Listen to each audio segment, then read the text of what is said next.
ਸ਼੍ਰੀ ਗੁਰੂ ਗੋਬਿੰਦ ਸਿੰਘ ਬੇਸਾਲਾ। ਤਰੋਂ ਤਰਾ ਪਰ ਪੁੰਨ ਪੁੰਨ ਸੀਸਾ ਜੀ, ਪੁੰਨ ਪੁੰਨ ਸੀਸਾ। ਬੰਦੋ ਬਾਰ ਬਾਰ ਜਗਦੀਸਾ। ਏਕ ਓੰਕਾਰ ਸਤਿਗੁਰੂ ਤਿਹ ਪ੍ਰਸਾਦ ਸਚ ਹੋਏ।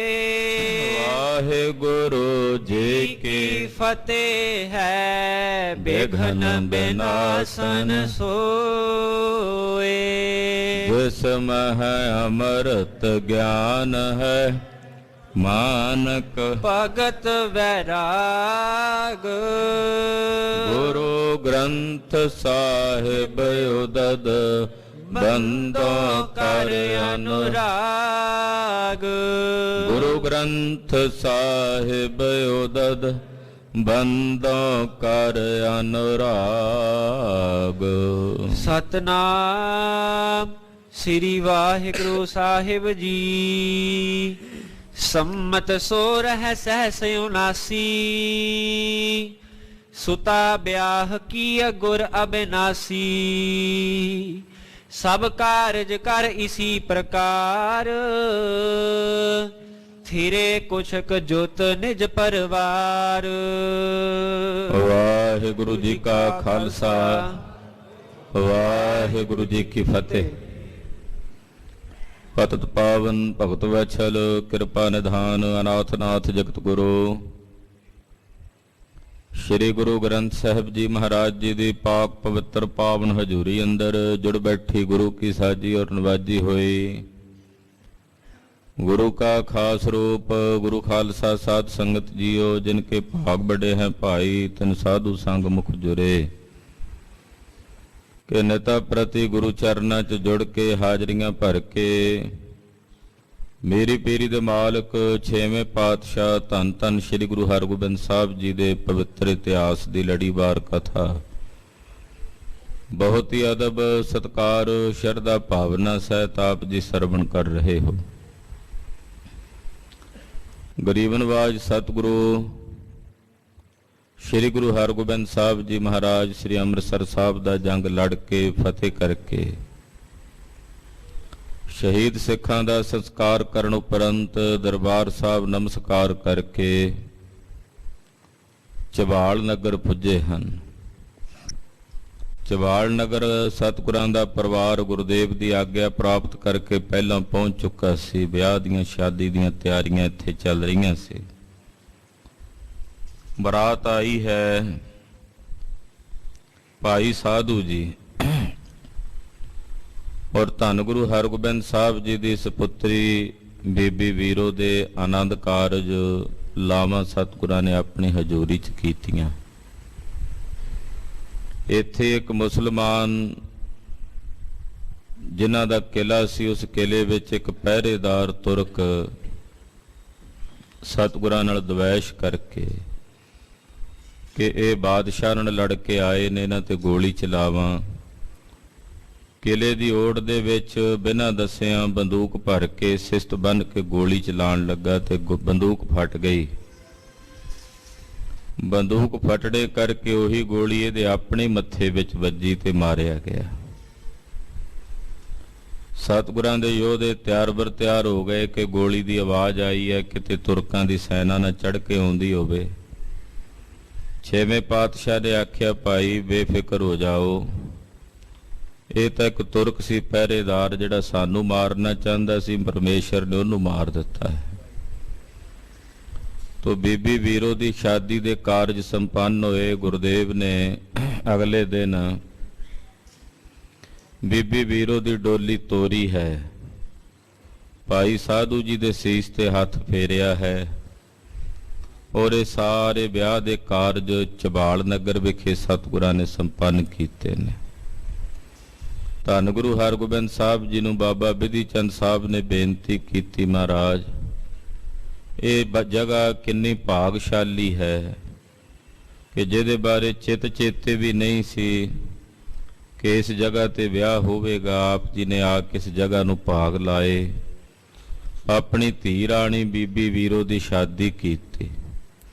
ਛੇਵੇਂ ਪਾਤਸ਼ਾਹ ਕਹਿਣ ਲੱਗੇ, ਬਾਬਾ ਬਿਧੀ ਚੰਦ ਸਾਹਿਬ, ਸਮਾਂ ਪਾ ਕੇ ਸਾਡੇ ਸਿੱਖ ਇੱਥੇ ਇੱਕ ਸੁੰਦਰ ਸਥਾਨ ਬਣਾਉਣਗੇ, ਸੰਗਤਾਂ ਦਰਸ਼ਨ ਕਰਿਆ ਕਰਨਗੀਆਂ, ਵਿਆਹੇ ਜੋੜੇ ਇੱਥੇ ਹਾਜ਼ਰੀਆਂ ਭਰ ਕੇ ਜੋ ਮੰਗਿਆ ਕਰਨਗੇ ਉਹਨਾਂ ਦੀ ਕਾਮਨਾ ਦੀ ਪੂਰਤੀ ਹੋਇਆ ਕਰੇਗੀ। ਔਰ ਜੇਠ ਦੇ ਮਹੀਨੇ ਵਿੱਚ ਇਸ ਜਗ੍ਹਾ ਤੇ ਬਹੁਤ ਵੱਡਾ, ਜੇਠ ਦੀ 26 ਤਰੀਕ ਨੂੰ ਵੱਡਾ ਜੋੜ ਮੇਲਾ ਹੋਇਆ ਕਰੇਗਾ। ਬੇਅੰਤ ਸੰਗਤਾਂ ਇੱਥੇ ਹਾਜ਼ਰੀ ਭਰਿਆ ਕਰਨਗੀਆਂ। ਹੁਣ ਵੀ ਚਬਾਲ ਨਗਰ ਵਿਖੇ ਜੇਠ ਦੇ ਮਹੀਨੇ ਬਹੁਤ ਵੱਡਾ ਜੋੜ ਮੇਲਾ ਹੁੰਦਾ ਹੈ। ਬੀਬੀ ਵੀਰੋ ਦੇ ਵਿਆਹ ਦੀ ਯਾਦਗਾਰ ਇੱਥੇ ਮਨਾਈ ਜਾਂਦੀ ਤੇ ਲਾਵਾਂ ਦਾ ਜਾਪ ਹੁੰਦਾ ਹੈ। ਕੀਰਤਨੀਏ ਸਿੰਘ ਬੜੇ ਪ੍ਰੇਮ ਨਾਲ ਲਾਵਾਂ ਪੜ੍ਹਦੇ ਨੇ। ਹੁਣ ਤੱਕ ਵੀ ਇਹ ਮਰਿਆਦਾ ਚਬਾਲ ਨਗਰ, ਤਰਨਤਾਰਨ ਸਾਹਿਬ ਦੇ ਲਾਗੇ ਨਗਰ ਹੈ ਚਬਾਲ, ਉੱਥੇ ਹੁਣ ਮਹਾਰਾਜ ਜੀ ਦਾ ਸਥਾਨ ਯਾਦਗਾਰ ਸੁਸ਼ੋਭਿਤ ਹੈ। ਆਓ ਗੁਰਦੇਵ ਚਬਾਲ ਤੋਂ ਅੱਗੇ ਕੂਚ ਕਰ ਰਹੇ ਨੇ। ਮਨ ਬਿਰਤੀਆਂ ਇਕਾਗਰ ਕਰਕੇ ਸਤਿਗੁਰੂ ਜੀ ਦਾ ਇਤਿਹਾਸ ਸਰਵਣ ਕਰੀਏ। ਗੁਰੂ ਚਰਨਾਂ ਵਿੱਚ ਆਪਣੀਆਂ ਹਾਜ਼ਰੀਆਂ ਲਵਾਓ ਤੇ ਆਖੋ ਜੀ ਸਤਿਨਾਮ ਸ੍ਰੀ ਵਾਹਿਗੁਰੂ ਸਾਹਿਬ ਜੀ। ਸਤਿਨਾਮ ਸ੍ਰੀ ਵਾਹਿਗੁਰੂ ਸਾਹਿਬ ਜੀ। ਸੰਮਤ 16 ਸਹਿਸ 79। ਸੰਮਤ ਬਿਕਰਮੀ 1679 ਦਾ ਸਾਲ ਸੀ। ਜੇਠ ਦੀ 26 ਤਰੀਕ ਵਾਲਾ ਦਿਨ ਸੀ। ਸੁਤਾ ਵਿਆਹ ਕੀਏ ਗੁਰ ਅਬਿਨਾਸ਼ੀ। ਗੁਰੂ ਅਬਿਨਾਸ਼ੀ ਸਤਿਗੁਰੂ ਸੱਚੇ ਪਾਤਸ਼ਾਹ ਜੀ ਨੇ ਆਪਣੀ ਸੁਤਾ, ਆਪਣੀ ਲੜਕੀ ਬੀਬੀ ਵੀਰੋ ਦੇ ਆਨੰਦ ਕਾਰਜ ਇਸ ਜਗਤ ਤੇ ਚਬਾਲ ਨਗਰ ਵਿਖੇ ਕੀਤੇ ਹਨ। ਸਭ ਕਾਰਜ ਕਰ ਇਸੀ ਪ੍ਰਕਾਰ। ਇਸੇ ਤਰ੍ਹਾਂ ਇਹ ਸਾਰੇ ਵਿਆਹ ਦੇ ਕਾਰਜ ਸਤਿਗੁਰੂ ਜੀ ਨੇ ਚਬਾਲ ਨਗਰ ਵਿਖੇ ਸੰਪੰਨ ਕੀਤੇ ਹਨ। ਧੀਰੇ ਕੁਸ਼ਕ ਜੁਤ ਨਿਜ ਪਰਿਵਾਰ। ਮਹਾਰਾਜ ਜੀ ਆਪਣੇ ਪਰਿਵਾਰ ਸਮੇਤ ਕੁਝ ਕੁ ਸਮਾਂ ਇੱਥੇ ਟਿਕੇ ਨੇ ਚਬਾਲ ਨਗਰ ਵਿਖੇ। ਕੁਝ ਕੁ ਸਮਾਂ ਮਹਾਰਾਜ ਜੀ ਨੇ ਨਿਵਾਸ ਕੀਤਾ ਹੈ। ਵਸਤ ਸੰਭਾਰ ਸਰਬਤੀ ਸਥਾਨ। ਹੁਕਮ ਕੀਤਾ ਕਿ ਤਿਆਰੀ ਕਰੋ, ਹੁਣ ਇੱਥੋਂ ਕੂਚ ਕਰਨਾ। ਜਿੰਨਾ ਰਾਜ ਸਾਜ ਸੀ, ਗੁਰੂ ਘਰ ਦਾ ਸਾਜੋ ਸਮਾਨ ਸੀ, ਉਹਨੂੰ ਸੰਭਾਲਣ ਦਾ ਹੁਕਮ ਕੀਤਾ। ਸੇਵਾਦਾਰ ਗੁਰੂ ਘਰ ਦੀਆਂ ਜਿੰਨੀਆਂ ਰਸਤਾਂ ਬਸਤਾਂ ਰਾਜ ਭਾਗ ਸੀ, ਸਾਰਾ ਕੁਝ ਸੰਭਾਲਣ ਲੱਗੇ। ਨਿਜ ਨਿਜ ਕਾਰ ਪਏ ਸਵਧਾਨ। ਆਪੋ ਆਪਣਾ ਕੰਮ ਕਰਨ ਵਿੱਚ ਸਾਰੇ ਸਾਵਧਾਨ ਹੋ ਗਏ, ਤਿਆਰ ਬਰ ਤਿਆਰ ਹੋ ਗਏ। ਸੁਪਾਟ ਸਨਦ ਬਦ ਥਿਰੇ ਰਹੇ। ਜਿੰਨੇ ਸੁਪਾਟ ਯੋਧੇ ਸਨ, ਸਾਰੇ ਸਨਦਬੱਧ ਹੋ ਕੇ, ਸ਼ਸਤਰਧਾਰੀ ਹੋ ਕੇ ਤਿਆਰ ਬਰ ਤਿਆਰ ਰਹੇ। ਕਿਉਂਕਿ ਪਤਾ ਸੀ ਕਿ ਜੰਗ ਯੁੱਧ ਲੜ ਕੇ ਆਏ ਹਾਂ। ਕਿਆ ਜਾਣੀਏ ਅਚਾਨਕ ਫਿਰ ਦੁਸ਼ਮਣ ਦੀ ਫੌਜ ਆ ਜਾਏ। ਬਾਦਸ਼ਾਹ ਹੈ, ਬਾਦਸ਼ਾਹ ਨਾਲ ਮੱਥਾ ਲਾਇਆ ਤੋ ਸਮੇਂ ਦਾ ਬਾਦਸ਼ਾਹ ਹੈ, ਉਹਦੀਆਂ ਫੌਜਾਂ ਕਦੇ ਵੀ ਆ ਸਕਦੀਆਂ ਨੇ। ਇਸ ਕਰਕੇ ਜਿੰਨੇ ਵੀ ਸਤਿਗੁਰਾਂ ਦੇ ਯੋਧੇ ਨੇ, ਸ਼ਸਤਰਧਾਰੀ ਨੇ, ਉਹ ਸਭ ਤਿਆਰ ਬਰ ਤਿਆਰ ਰਹਿੰਦੇ ਹਨ। ਸਾਰੇ ਸਨਦਬੱਧ ਹੋ ਕੇ ਖੜੇ ਹਨ। ਪੁਨ ਹੈ ਅਰੂਢਨ ਕੋ ਚਿਤ ਚਹੇ। ਸਤਿਗੁਰੂ ਜੀ ਨੇ ਜਦੋਂ ਵੇਖਿਆ ਕਿ ਸਾਰੀ ਫੌਜ ਦੀ ਤਿਆਰੀ ਹੋ ਗਈ ਹੈ, ਰਾਜ ਸਾਗ ਸਾਰਾ ਗੱਡਿਆਂ ਤੇ ਲੱਦ ਲਿਆ ਗਿਆ, ਤੋ ਗੁਰੂ ਹਰਗੋਬਿੰਦ ਸਾਹਿਬ ਜੀ ਮਹਾਰਾਜ ਜੀ ਨੇ ਆਪਣਾ ਘੋੜਾ ਮੰਗਵਾਇਆ ਸਵਾਰੀ ਕਰਨ ਲਈ। ਸਿਅੰਦਨ ਡੋਰੇ ਸਭ ਕਰ ਤਿਆਰ। ਜਿੰਨੇ ਰੱਥ ਸਨ, ਡੋਲੇ ਸਨ, ਉਹ ਸਾਰੀਆਂ ਪਾਲਕੀਆਂ, ਰੱਥ, ਡੋਲੇ ਤਿਆਰ ਕਰ ਲਏ ਨਾਲ ਲਿਜਾਣ ਲਈ। ਸਭ ਪਰਿਵਾਰ ਪਏ ਅਸਵਾਰ। ਮਹਾਰਾਜ ਜੀ ਦਾ ਸਾਰਾ ਪਰਿਵਾਰ ਡੋਲਿਆਂ ਤੇ, ਕੋਈ ਰੱਥ ਤੇ, ਇਸ ਤਰ੍ਹਾਂ ਸਾਰੇ ਆਪੋ ਆਪਣੇ ਵਾਹਨਾਂ ਤੇ ਸਵਾਰ ਹੋਏ। ਆਪਣੇ ਤੇ ਆਗੇ ਕਰ ਤੋਰੇ। ਮਹਾਰਾਜ ਜੀ ਨੇ ਪਹਿਲਾਂ ਆਪਣਾ ਪਰਿਵਾਰ ਅੱਗੇ ਤੋਰ ਦਿੱਤਾ। ਆਪਣੇ ਤੋਂ ਪਹਿਲਾਂ ਪਰਿਵਾਰ ਨੂੰ ਮੂਹਰੇ ਤੋਰਿਆ ਹੈ। ਤਾਰਨ ਤਰਨ ਸੋ ਤੀਰਥ ਓਰੇ। ਕਿੱਧਰ ਤੋਰਿਆ? ਚਬਾਲ ਨਗਰ ਤੋਂ ਸ੍ਰੀ ਤਰਨਤਾਰਨ ਸਾਹਿਬ, ਜੋ ਪੰਜਵੇਂ ਪਾਤਸ਼ਾਹ ਜੀ ਮਹਾਰਾਜ ਜੀ ਦੀ ਵਸਾਈ ਨਗਰੀ ਹੈ। ਸਤਿਗੁਰਾਂ ਦਾ ਲਵਾਇਆ ਸਰੋਵਰ ਹੈ ਪੰਜਵੇਂ ਪਾਤਸ਼ਾਹ ਦਾ। ਉਸ ਨਗਰ ਵੱਲ, ਤਰਨਤਾਰਨ ਸਾਹਿਬ ਵੱਲ ਪਰਿਵਾਰ ਨੂੰ ਤੋਰਿਆ। ਪੰਚੋ ਸਾਹਿਬਜ਼ਾਦੇ ਸੰਗ। ਸਤਿਗੁਰੂ ਜੀ ਦੇ ਪੰਜੇ ਸਾਹਿਬਜ਼ਾਦੇ ਵੀ ਨਾਲ ਨੇ। ਸਭ ਤੋਂ ਵੱਡੇ ਬਾਬਾ ਗੁਰਦਿੱਤਾ ਸਾਹਿਬ ਜੀ ਨੇ, ਬਾਬਾ ਸੂਰਜਮਲ ਜੀ ਨੇ, ਬਾਬਾ ਅਣੀ ਰਾਏ ਜੀ ਨੇ, ਬਾਬਾ ਟਲ ਰਾਏ ਜੀ ਨੇ, ਔਰ ਸਾਹਿਬ ਧੰਨ ਗੁਰੂ ਤੇਗ ਬਹਾਦਰ ਸਾਹਿਬ ਜੀ ਨੇ। ਤੋ ਪੰਜੇ ਸਾਹਿਬਜ਼ਾਦੇ ਵੀ ਸਤਿਗੁਰਾਂ ਦੇ ਨਾਲ ਹਨ। ਤੀਨੋਂ ਗੁਰ ਮਹਿਲਾ ਮਨ ਭੰਗ। ਮਹਾਰਾਜ ਜੀ ਦੇ ਤਿੰਨੇ ਮਹਿਲ ਸਤਿਕਾਰਯੋਗ ਮਾਤਾ ਦਮੋਦਰੀ ਜੀ, ਮਾਤਾ ਮਹਾਦੇਈ ਜੀ ਔਰ ਮਾਤਾ ਨਾਨਕੀ ਜੀ, ਤਿੰਨੇ ਮਹਿਲ ਵੀ ਨਾਲ ਨੇ, ਪਰ ਤਿੰਨਾਂ ਮਹਿਲਾਂ ਦੇ ਮਨ ਟੁੱਟੇ ਹੋਏ ਨੇ। ਘਰ ਛੱਡ ਕੇ ਆਏ ਨੇ ਅੰਮ੍ਰਿਤਸਰ ਸਾਹਿਬ, ਬੜਾ ਵੱਡਾ ਜੰਗ ਹੋਇਆ। ਮਨ 'ਚ ਕਿਹੜੀ ਖੁਸ਼ੀ ਹੋਣੀ, ਕਿਹੜੀ ਮਾਈ ਬੀਬੀ ਦਾ ਮਨ ਖੁਸ਼ ਹੁੰਦਾ ਹੈ, ਵਸਦਾ ਰਸਦਾ ਸਾਰਾ ਰਾਗ ਸਾਜ ਘਰ ਛੱਡ ਕੇ ਬਾਹਰ ਜਾਣਾ ਪਵੇ ਤਿਆਗ ਕੇ, ਤੇ ਮੁੜ ਕੇ ਵੀ ਨਾ ਪਤਾ ਹੋਵੇ ਵੀ ਦੁਬਾਰਾ ਆਉਣਾ ਕਿ ਨਹੀਂ ਆਉਣਾ। ਤੋ ਬਹੁਤ ਜ਼ਿਆਦਾ ਤਿੰਨੇ ਮਾਤਾਵਾਂ ਦੇ ਮਨ ਜਿਹੜੇ ਨੇ ਬਹੁਤ ਫਿਕਰਮੰਦ ਨੇ, ਉਦਾਸ ਨੇ। ਸੁਖ ਸੋ ਬਸਤ ਆਪਣੇ ਧਾਮ। ਮਾਤਾ ਜੀ ਹੋਣੀ ਸੋਚਦੇ ਨੇ ਕਿ ਆਪਣੇ ਮਹਿਲਾਂ ਵਿੱਚ ਆਪਣੇ ਘਰ ਬੜੇ ਸੁੱਖ ਨਾਲ ਵਸਦੇ ਸੀ, ਕਿਸੇ ਚੀਜ਼ ਦੀ ਘਰ 'ਚ ਕਮੀ ਨਹੀਂ ਸੀ। ਆਏ ਤਿਆਗ ਸਮਾਜ ਤਮਾਮ। ਜਿੰਨਾ ਘਰ ਦਾ ਰਾਜ ਸਾਜ ਸੀ, ਘਰ-ਬਾਰ ਸੀ, ਸਾਰਾ ਕੁਝ ਛੱਡ ਕੇ ਆਉਣਾ ਪੈ ਗਿਆ। ਇੱਥੋਂ ਤੱਕ ਕਿ ਜਿਹੜੀਆਂ ਲੋੜ ਦੀਆਂ ਚੀਜ਼ਾਂ ਸੀ ਉਹ ਵੀ ਨਹੀਂ ਲਿਆ ਸਕੇ ਘਰੋਂ, ਜਿਹੜਾ ਲੋੜ ਦਾ ਸਮਾਨ ਸੀ ਉਹ ਵੀ ਘਰੋਂ ਨਹੀਂ ਲਿਆ ਸਕੇ, ਸਭ ਕੁਝ ਘਰ ਹੀ ਛੱਡ ਆਏ ਹਾਂ। ਥੋੜੀ ਬਾਤ ਬਾਜ਼ ਕੀ ਕਹਾਂ। ਇੱਕ ਬਾਜ ਦੀ ਗੱਲ ਕੀ ਸੀ, ਇੱਕ ਬਾਜ ਹੀ ਸੀ ਨਾ, ਇੱਕ ਛੋਟਾ ਜਿਹਾ ਬਾਜ ਹੈ। ਇਦਾਂ ਦੇ ਖਬਰੇ ਕਿੰਨੇ ਕੁ ਬਾਜ ਗੁਰੂ ਸਾਹਿਬ ਕੋਲ ਆਏ ਤੇ ਗਏ ਨੇ, ਇੱਕ ਬਾਜ ਦੀ ਕੀ ਗੱਲ ਸੀ। ਕੀਨ ਬਿਗਾਰਨ ਕਾਰਜ ਮਹਾ। ਗੁਰੂ ਸਾਹਿਬ ਨੇ ਕਿੱਡਾ ਵੱਡਾ ਕਾਰਜ ਵਿਗਾੜ ਦਿੱਤਾ।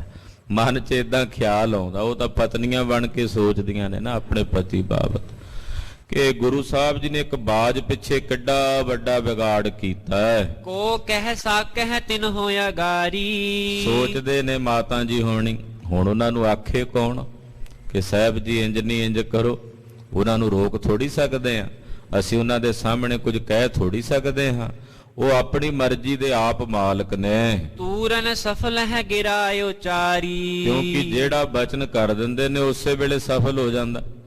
ਜੇ ਅਸੀਂ ਉਹਨਾਂ ਨੂੰ ਕੋਈ ਰੋਕ ਟੋਕ ਕਰਦੇ, ਖਬਰੇ ਅੱਗੋਂ ਕੀ ਬਚਨ ਕਰ ਦੇਣ, ਤੇ ਜਿਹੜਾ ਬਚਨ ਉਹ ਅੱਗੋਂ ਕਰ ਦਿੰਦੇ ਨੇ ਉਹ ਉਸੇ ਵੇਲੇ ਪੂਰਾ ਹੋ ਜਾਂਦਾ ਹੈ। ਮੋਰਨ ਕਰੇ ਹੇਤ ਪਕਵਾਨਾ। ਮਾਤਾ ਦਮੋਦਰੀ ਜੀ ਸੋਚਦੇ ਆ, ਕਹਿੰਦੇ ਵੇਖੋ ਉਹ ਜਿਹੜੀ ਸੰਗਤ ਆਈ ਸੀ ਕਾਬਲ ਤੋਂ, ਉਹਨਾਂ ਪਕਵਾਨ ਮੰਗੇ ਸੀ ਤੇ ਮੈਂ ਮੋੜ ਦਿੱਤੇ ਸੀ ਵੀ ਇਹ ਤਾਂ ਬਰਾਤੀ ਖਾਣਗੇ, ਤੇ ਉਹਨਾਂ ਨੂੰ ਜਦੋਂ ਪਕਵਾਨਾਂ ਤੋਂ ਮੋੜ ਦਿੱਤਾ। ਤੁਰਕ ਖਾਹੇਂਗੇ ਸਰਾਪ ਬਖਾਨਾ। ਤੇ ਛੇਵੇਂ ਪਾਤਸ਼ਾਹ ਨੇ ਰੰਚਕ ਭਰ ਵੀ ਆਪਣੇ ਘਰ ਦਾ ਖਿਆਲ ਨਹੀਂ ਕੀਤਾ, ਆਪਣੇ ਘਰ ਨੂੰ ਸਰਾਪ ਦੇ ਕੇ ਕਹਿੰਦੇ ਜੇ ਪਕਵਾਨ ਸਾਡੇ ਸਿੱਖ ਨਹੀਂ ਛਕਣਗੇ ਤੇ ਤੁਰਕ ਖਾਣਗੇ। ਇਹ ਤਾਂ ਹੁਣ ਤੁਰਕਾਂ ਦੀਆਂ ਫੌਜਾਂ ਖਾਣਗੀਆਂ। ਇੰਨਾ ਕਰੜਾ ਬਚਨ ਕਰ ਦਿੱਤਾ। ਨਿਜ ਨੁਕਸਾਨ ਨਾ ਜਾਣਾ ਨੈਕ। ਇਹ ਨਹੀਂ ਵੇਖਿਆ ਵੀ ਇਹਦੇ 'ਚ ਨੁਕਸਾਨ ਤਾਂ ਸਾਡੇ ਘਰ ਦਾ ਹੀ ਹੋਣਾ। ਜੇ ਬਚਨ ਕੀਤਾ ਤੇ ਮਨ 'ਚ ਇਹ ਨਹੀਂ ਵਿਚਾਰਿਆ ਕਿ ਨੁਕਸਾਨ ਤਾਂ ਸਾਡੇ ਘਰ ਦਾ ਹੀ ਹੋਣਾ। ਸੁਤਾ ਵਿਆਹ ਮੈਂ ਬਿਗਨ ਅਨੇਕ। ਮਹਾਰਾਜ ਜੀ ਦੀ ਧੀ ਦੀ ਸ਼ਾਦੀ ਦੇ ਵਿੱਚ ਕਿੰਨੇ ਬਿਗਨ ਆਏ ਨੇ, ਵੇਖੋ ਕਿੰਨੀਆਂ ਸਮੱਸਿਆਵਾਂ ਆਈਆਂ, ਕਿੰਨੇ ਜੰਗ ਯੁੱਧ ਹੋਏ। ਸਿਆਣੀ ਸਾਸ ਰੁਤੀਤ ਇਸ ਕਾਲ। ਮਾਤਾ ਦਮੋਦਰੀ ਜੀ ਠੰਡਾ ਜਿਹਾ ਹੋਕਾ ਭਰ ਕੇ ਕਹਿੰਦੇ ਮੇਰੀ ਸੱਸ ਮਾਤਾ ਬੜੀ ਸਿਆਣੀ ਸੀ, ਜੇ ਅੱਜ ਮਾਤਾ ਗੰਗਾ ਜੀ ਹੁੰਦੇ ਤਾਂ ਇਹ ਸਾਰਾ ਕੁਝ ਨਹੀਂ ਸੀ ਹੋਣਾ। ਮਾਤਾ ਗੰਗਾ ਜੀ ਬੜੇ ਸਿਆਣੇ ਸਨ, ਉਹਨਾਂ ਨੇ ਸਾਰੇ ਘਰ ਨੂੰ ਸਾਂਭ ਕੇ ਰੱਖਿਆ ਹੋਇਆ ਸੀ। ਇਨ ਬਾਤਨ ਕੋ ਲੇਤ ਸੰਭਾਲ। ਜੇ ਇਦਾਂ ਦੀ ਕੋਈ ਗੱਲਬਾਤ ਹੋ ਜਾਂਦੀ ਤੇ ਮਾਤਾ ਗੰਗਾ ਜੀ ਨੇ ਤੁਰਤ ਸੰਭਾਲ ਲੈਣੀ ਸੀ।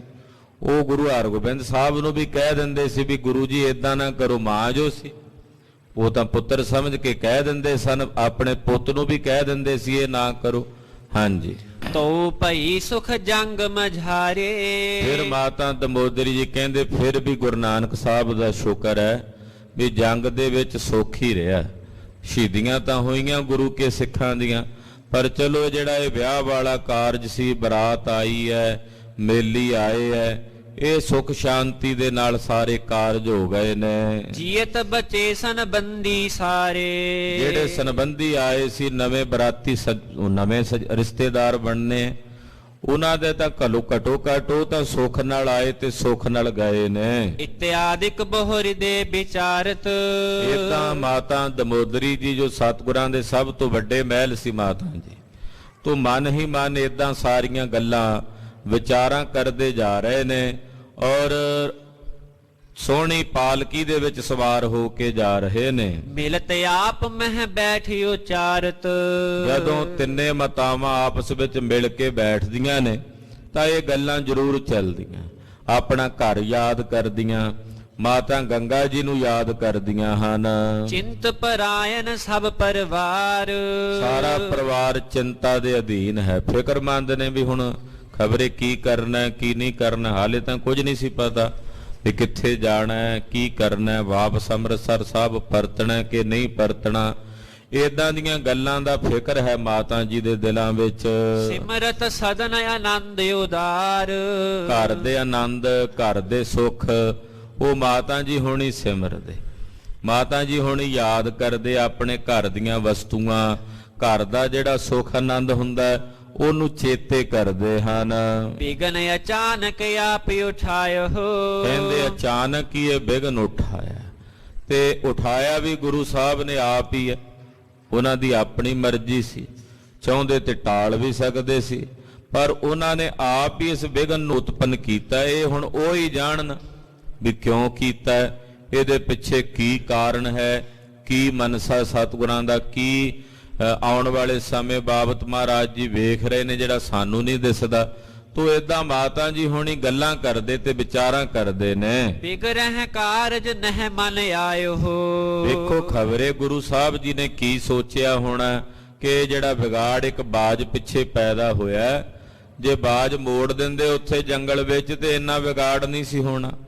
ਪਰ ਪਤਾ ਨਹੀਂ ਸਤਿਗੁਰੂ ਜੀ ਨੇ ਕੀ ਸੋਚਿਆ ਹੋਣਾ, ਕੀ ਸੋਚ ਕੇ ਬਾਜ ਨਹੀਂ ਮੋੜਿਆ। ਸਤਿਗੁਰ ਬਹੁਰ ਭਏ ਅਸਵਾਰਾ। ਇਹ ਇੰਨੇ ਵੱਡੇ ਬਿਗਨ ਆਪਣੇ ਘਰ ਦੇ ਵਿੱਚ ਪਾਏ ਨੇ ਛੇਵੇਂ ਪਾਤਸ਼ਾਹ ਨੇ। ਤੋ ਇਹ ਮਾਤਾ ਜੀ ਹੋਣਾ ਦੇ ਦਿਲਾਂ ਦੀ ਚਰਚਾ ਹੈ। ਇਧਰ ਗੁਰੂ ਹਰਗੋਬਿੰਦ ਸਾਹਿਬ ਜੀ ਵੀ ਘੋੜੇ ਤੇ ਸਵਾਰ ਹੋਏ। ਵੱਜਿਓ ਜੀਤ ਕੋ ਮਹਿਦ ਨਗਾਰਾ। ਨਗਾਰੇ ਤੇ ਚੋਭਾਂ ਵੱਜੀਆਂ। ਸੁਪਾਟ ਸਨਦ ਬਦ ਹੋਏ ਚਰੇ। ਮਹਾਰਾਜ ਜੀ ਦੇ ਜਿੰਨੇ ਸੂਰਮੇ ਸੀ ਸਾਰੇ ਸੰਦਬੱਧ ਹੋ ਕੇ, ਸ਼ਸਤਰ ਧਾਰੀ ਹੋ ਕੇ, ਤਿਆਰ ਬਰ ਤਿਆਰ ਹੋ ਕੇ ਨਾਲ ਚੜੇ। ਸਨੈ ਸਨੈ ਕਰ ਮਾਰਗ ਪਰੇ। ਸਹਿਜੇ ਸਹਿਜੇ ਝਬਾਲ ਨਗਰ ਤੋਂ ਚੱਲ ਕੇ ਰਸਤੇ ਤੇ ਤੁਰ ਪਏ। ਉਤੋਂ ਨਿਕਟ ਹੀ ਤਾਰਨ ਤਰਨ। ਝਬਾਲ ਤੋਂ ਤਰਨ ਤਾਰਨ ਸਾਹਿਬ ਦੀ ਦੂਰੀ ਕੋਈ ਬਹੁਤੀ ਨਹੀਂ ਹੈ, ਥੋੜੀ ਬਾਟ ਹੈ, ਤੇ ਉਹ ਪੈਂਡਾ ਬੜੇ ਥੋੜੇ ਸਮੇਂ 'ਚ ਤੈਅ ਕਰ ਲਿਆ। ਪਹੁੰਚੇ ਗੁਰੂ ਸੋ ਕਾਰਨ ਕਰਨ। ਜੋ ਸਾਰੇ ਕਾਰਨਾਂ ਦੇ ਕਰਨ ਵਾਲੇ ਨੇ। ਧੰਨ ਗੁਰੂ ਹਰਗੋਬਿੰਦ ਸਾਹਿਬ ਆਪਣੇ ਵੱਡਿਆਂ ਸਤਿਗੁਰਾਂ ਦੇ ਬਣਾਏ ਨਗਰ ਵਿੱਚ, ਆਪਣੇ ਵੱਡਿਆਂ ਸਤਿਗੁਰਾਂ ਦੇ ਵਸਾਏ ਸਰੋਵਰ ਵਿੱਚ, ਯਾਨੀ ਕਿ ਸ੍ਰੀ ਤਰਨ ਤਾਰਨ ਸਾਹਿਬ ਆਏ ਨੇ। ਤੀਰਥ ਕੀ ਪੂਰਬ ਦਿਸ਼ ਮਾਹੇ। ਤਰਨ ਤਾਰਨ ਸਾਹਿਬ ਜੀ ਦਾ ਜਿਹੜਾ ਚੜ੍ਹਦੇ ਵਾਲਾ ਪਾਸਾ, ਜਿੱਥੇ ਅੱਜ ਕੱਲ ਵੀ ਛੇਵੇਂ ਪਾਤਸ਼ਾਹ ਦਾ ਦਰਬਾਰ ਹੈ ਮੰਜੀ ਸਾਹਿਬ, ਤੋ ਤਰਨ ਤਾਰਨ ਸਰੋਵਰ ਦੇ ਚੜ੍ਹਦੇ ਵਾਲੇ ਪਾਸੇ ਕਰਿਓ ਸਿਵਰ ਪਿਖ ਸ਼ੁਭ ਥਲ ਜਾਹੇ। ਸ਼ੁਭ ਥਾਂ ਵੇਖ ਕੇ ਸਤਿਗੁਰੂ ਸੱਚੇ ਪਾਤਸ਼ਾਹ ਨੇ ਡੇਰਾ ਕੀਤਾ ਹੈ। ਜਿੰਨੇ ਸਰੋਵਰ ਨੇ ਸਾਰੇ ਸਰੋਵਰਾਂ ਵਿੱਚੋਂ ਸਭ ਤੋਂ ਵੱਡਾ ਆਕਾਰ ਸ੍ਰੀ ਤਰਨ ਤਾਰਨ ਸਰੋਵਰ ਦਾ ਹੈ। ਤਕਰੀਬਨ 25-26 ਏਕੜ ਦੇ ਵਿੱਚ ਇਹ ਸਰੋਵਰ ਮਹਾਰਾਜ ਸੱਚੇ ਪਾਤਸ਼ਾਹ ਜੀ ਦਾ ਬਣਿਆ। ਸੰਗਤਾਂ ਦਰਸ਼ਨ ਕਰਦੀਆਂ। ਸਰੋਵਰ ਦੀ ਪਰਿਕਰਮਾ ਵਿੱਚ ਜਿੱਥੇ ਪੰਚਮ ਪਾਤਸ਼ਾਹ ਦਾ ਪਾਵਨ ਦਰਬਾਰ ਸ੍ਰੀ ਦਰਬਾਰ ਸਾਹਿਬ ਹੈ, ਉੱਥੇ ਚੜ੍ਹਦੇ ਵਾਲੇ ਪਾਸੇ ਮਹਾਰਾਜ ਸੱਚੇ ਪਾਤਸ਼ਾਹ ਗੁਰੂ ਹਰਗੋਬਿੰਦ ਸਾਹਿਬ ਜੀ ਦਾ ਸਥਾਨ ਹੈ। ਪਰਿਕਰਮਾ ਕਰਦੇ ਆਈਏ ਤੇ ਫਿਰ ਸੱਜੇ ਪਾਸੇ ਜਥੇਦਾਰ ਬਾਬਾ ਨੈਣਾ ਸਿੰਘ ਜੀ ਮਹਾਂਪੁਰਖ, ਜੋ ਸ਼੍ਰੋਮਣੀ ਪੰਥ ਅਕਾਲੀ ਬੁੱਢੇ ਦਲ ਦੇ ਪੰਜਵੇਂ ਜਥੇਦਾਰ ਸਨ, ਉਹਨਾਂ ਦਾ ਸਥਾਨ ਹੈ।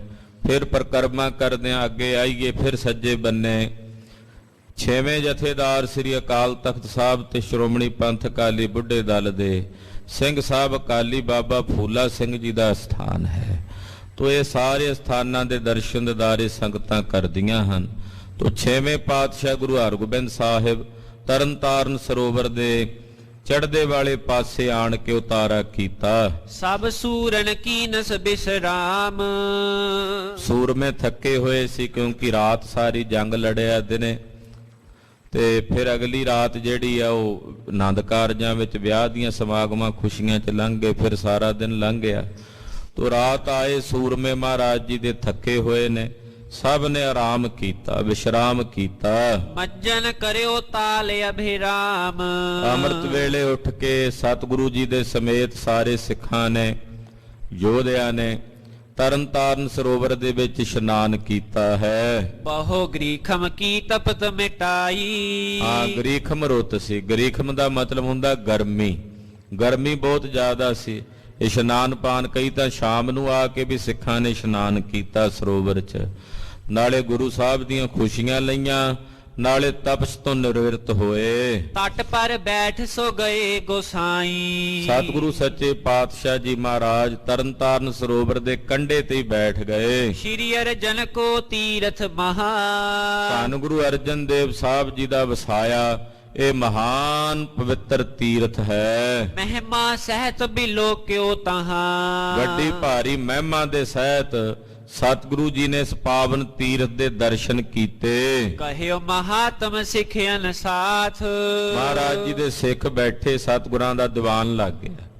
ਧੰਨ ਗੁਰੂ ਹਰਗੋਬਿੰਦ ਸਾਹਿਬ ਜੀ ਸਿੱਖਾਂ ਨੂੰ ਕਹਿਣ ਲੱਗੇ, ਸੁਨੋ ਸੋ ਮੱਜਹਿ ਫਲ ਕੀ ਗਾਥ। ਮਹਾਰਾਜ ਜੀ ਕਹਿੰਦੇ, ਭਾਈ ਸਿੱਖੋ ਸੁਣੋ, ਇਸ ਸਰੋਵਰ ਦੇ ਵਿੱਚ ਇਸ਼ਨਾਨ ਕਰਨ ਦਾ ਮਹਾਤਮ ਸੁਣੋ। ਗੁਰੂ ਹਰਗੋਬਿੰਦ ਸਾਹਿਬ ਦੱਸਦੇ ਕਿ ਜਿਹੜੇ ਤਰਨਤਾਰਨ ਸਰੋਵਰ 'ਚ ਇਸ਼ਨਾਨ ਕਰਦੇ ਨੇ ਉਹਨਾਂ ਨੂੰ ਕੀ ਫਲ ਮਿਲਦਾ, ਕੀ ਮਹਾਤਮ ਪ੍ਰਾਪਤ ਹੁੰਦਾ, ਉਹ ਸੁਣੋ। ਰੋਗ ਵੱਡੇ ਆਦਿਕ ਕੋ ਖੋਵੈ। ਮਹਾਰਾਜ ਜੀ ਕਹਿੰਦੇ ਜਿਨ੍ਹਾਂ ਨੂੰ ਕੋਈ ਰੋਗ ਲੱਗਾ ਹੈ, ਵਿਆਧੀ ਲੱਗੀ ਹੈ, ਠੀਕ ਨਹੀਂ ਹੁੰਦੇ, ਉਹ ਆ ਕੇ ਗੁਰੂ ਅਰਜਨ ਸਾਹਿਬ ਦਾ ਧਿਆਨ ਧਾਰ ਕੇ ਇਸ ਪਾਵਨ ਸਰੋਵਰ 'ਚ ਇਸ਼ਨਾਨ ਕਰਨ। ਉਹਨਾਂ ਰੋਗੀਆਂ ਦੇ ਰੋਗ ਖੰਡੇ ਜਾਣਗੇ, ਉਹ ਰੋਗਾਂ ਤੋਂ ਰਹਿਤ ਹੋ ਜਾਣਗੇ। ਪਾਪਨ ਮਲ ਬਹੁ ਜਨਮਨ ਧੋਵੈ। ਇੱਥੇ ਹੀ ਬਸ ਨਹੀਂ, ਇਸ ਸਰੋਵਰ 'ਚ ਇਸ਼ਨਾਨ ਕਰਨ ਵਾਲੇ ਆਪਣੇ ਜਨਮ ਜਨਮਾਂਤਰਾਂ ਦੇ ਕੀਤੇ ਪਾਪਾਂ ਦੀ ਮੈਲ ਨੂੰ ਧੋਣਗੇ, ਪਾਪਾਂ ਦੀ ਮੈਲ ਤੋਂ ਮੁਕਤ ਹੋਣਗੇ। ਤ੍ਰਿਆ ਅਪੁੱਤਰਾ ਮੱਜਹਿ ਦਰਸ਼। ਜੇ ਕਿਸੇ ਮਾਈ ਬੀਬੀ ਦੇ ਭਾਈ ਕਿਸੇ ਦੇ ਘਰ ਪੁੱਤ ਨਹੀਂ ਹੁੰਦਾ, ਸੰਤਾਨ ਨਹੀਂ ਹੁੰਦੀ, ਕੁੱਖ ਹਰੀ ਨਹੀਂ ਹੁੰਦੀ, ਪਾਏ ਪੁੱਤਰ ਕੋ ਧਾਰ ਹੈ ਹਰਸ਼। ਉਹ ਆ ਕੇ ਇਸ਼ਨਾਨ ਕਰ ਲਵੇ ਤਰਨਤਾਰਨ ਸਰੋਵਰ ਵਿੱਚ, ਉਹਦੀ ਕੁੱਖ ਹਰੀ ਹੋ ਜਾਏਗੀ। ਅਕਾਲ ਪੁਰਖ ਜੀ ਵਾਹਿਗੁਰੂ ਜੀ ਉਹਨੂੰ ਪੁੱਤਰ ਦੀ ਦਾਤ ਬਖਸ਼ਣਗੇ। ਅਪਰ ਕਾਮਨਾ ਧਾਰ ਨਹਾਵੈ। ਹੋਰ ਵੀ ਜੇ ਕੋਈ ਮਾਈ ਭਾਈ ਆਪਣੇ ਹਿਰਦੇ 'ਚ ਹੋਰ ਕਿਸੇ ਤਰ੍ਹਾਂ ਦੀ ਕੋਈ ਕਾਮਨਾ ਧਾਰ ਕੇ ਇਸ ਪਾਵਨ ਸਰੋਵਰ 'ਚ ਆ ਕੇ ਇਸ਼ਨਾਨ ਕਰੇ, ਸ਼ਰਧਾ ਧਰੈ ਸੋ ਫਲ ਹੀ ਪਾਵੈ। ਉਹ ਸ਼ਰਧਾ ਧਾਰਨ ਕਰਨਗੇ, ਉਹਨਾਂ ਨੂੰ ਸਰਬ ਪ੍ਰਕਾਰ ਦੇ ਫਲਾਂ ਦੀ ਪ੍ਰਾਪਤੀ ਹੋਵੇਗੀ। ਜਿਹੜਾ ਕੋਈ ਜਿਹੜੀ ਕਾਮਨਾ ਧਾਰ ਕੇ ਆ ਕੇ ਇਸ਼ਨਾਨ ਕਰੇਗਾ, ਉਹਦੀ ਉਹੀ ਕਾਮਨਾ ਦੀ ਪੂਰਤੀ ਹੋਵੇਗੀ। ਹੋਏ ਇਸ ਕੋ ਪ੍ਰਤਾਪ ਬਡੇਰਾ। ਮਹਾਰਾਜ ਜੀ ਕਹਿੰਦੇ ਤੀਰਥ ਦਾ ਬਹੁਤ ਵੱਡਾ ਪ੍ਰਤਾਪ ਹੋਵੇਗਾ। ਖਾਲਸਾ ਜੀ ਤਰਨਤਾਰਨ ਸਾਹਿਬ ਹਰ ਮਹੀਨੇ ਬਹੁਤ ਵੱਡੇ ਜੋੜ ਮੇਲੇ ਹੁੰਦੇ, ਔਰ ਇੰਨੀ ਸੰਗਤ ਆਉਂਦੀ ਉੱਥੇ। ਦੱਸਦੇ ਉੱਥੋਂ ਦੇ ਰਹਿਣ ਵਾਲੇ ਸੰਗੀ ਕਿ ਇੱਕ ਦਿਨ ਪਹਿਲਾਂ ਪੂਰਾ ਸਰੋਵਰ ਵੇਖੋ ਕਿੰਨਾ ਵੱਡਾ ਹੈ, ਸਾਰਾ ਸਰੋਵਰ ਰਾਤ ਨੂੰ ਭਰ ਜਾਂਦਾ ਸੰਗਤ ਨਾਲ। ਹਰ ਮਹੀਨੇ ਮੱਸਿਆ ਵਾਲੇ ਦਿਨ ਉੱਥੇ ਮੇਲਾ ਲੱਗਦਾ ਹੈ, ਤੋਂ ਬੇਅੰਤ ਸੰਗਤਾਂ ਆਉਂਦੀਆਂ।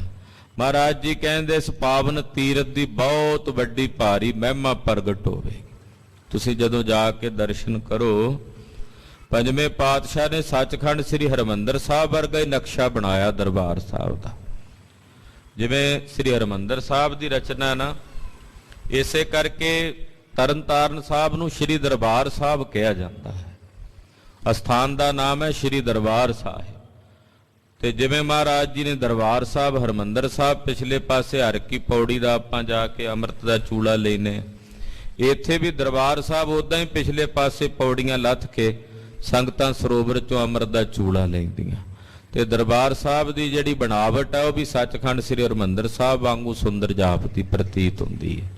ਭਾਵੇਂ ਕਿ ਜਿਹੜਾ ਹੁਣ ਦਰਬਾਰ ਹੈ ਇਹ ਖਾਲਸੇ ਰਾਜ ਦੇ ਸਮੇਂ ਸਥਾਪਿਤ ਹੋਇਆ ਹੈ। ਤੋਂ ਪੰਜਵੇਂ ਪਾਤਸ਼ਾਹ ਨੇ ਅਸਥਾਨ ਬਹੁਤ ਉਜਾਗਰ ਕੀਤਾ। ਗੁਰੂ ਹਰਗੋਬਿੰਦ ਸਾਹਿਬ ਕਹਿੰਦੇ ਦੀ ਮਹਿਮਾ ਬਹੁਤ ਪ੍ਰਗਟ ਹੋਵੇਗੀ। ਲਾਗੈ ਹੈ ਮੇਲਾ ਦਰਸ਼ ਕਨੇਰਾ। ਇੱਥੇ ਬਹੁਤ ਵੱਡਾ ਮੇਲਾ ਲੱਗਿਆ ਕਰੇਗਾ। ਬੇਅੰਤ ਸੰਗਤਾਂ ਆ ਕੇ ਦਰਸ਼ਨ ਕਰਿਆ ਕਰਨਗੀਆਂ। ਬੈਠੇ ਤਹ ਪਾਕੇ ਤਿਕ ਕਾਲ। ਮੱਸਿਆ ਵਾਲੇ ਦਿਨ ਬਹੁਤ ਵੱਡਾ ਮੇਲਾ ਹੋਇਆ ਕਰੇਗਾ। ਇਹ 6ਵੇਂ ਪਾਤਸ਼ਾਹ ਨੇ ਬਚਨ ਕੀਤੇ ਔਰ ਕੁਝ ਸਮਾਂ ਸਤਿਗੁਰੂ ਜੀ ਉੱਥੇ ਹੀ ਬੈਠੇ ਰਹੇ। ਭੋਜਨ ਤਿਆਰ ਸ਼ੀਘਰ ਕੇ ਨਾਲ। ਇੰਨੇ ਨੂੰ ਲੰਗਰ ਪ੍ਰਸ਼ਾਦਾ ਤਿਆਰ ਹੋ ਗਿਆ। ਆਪ ਅਚਿਓ ਅਰ ਸਭ ਕੋ ਦਇਓ। ਆਪ ਵੀ ਛਕਿਆ, ਸਾਰੇ ਸਿੱਖਾਂ ਨੇ ਭੋਜਨ ਛਕਿਆ।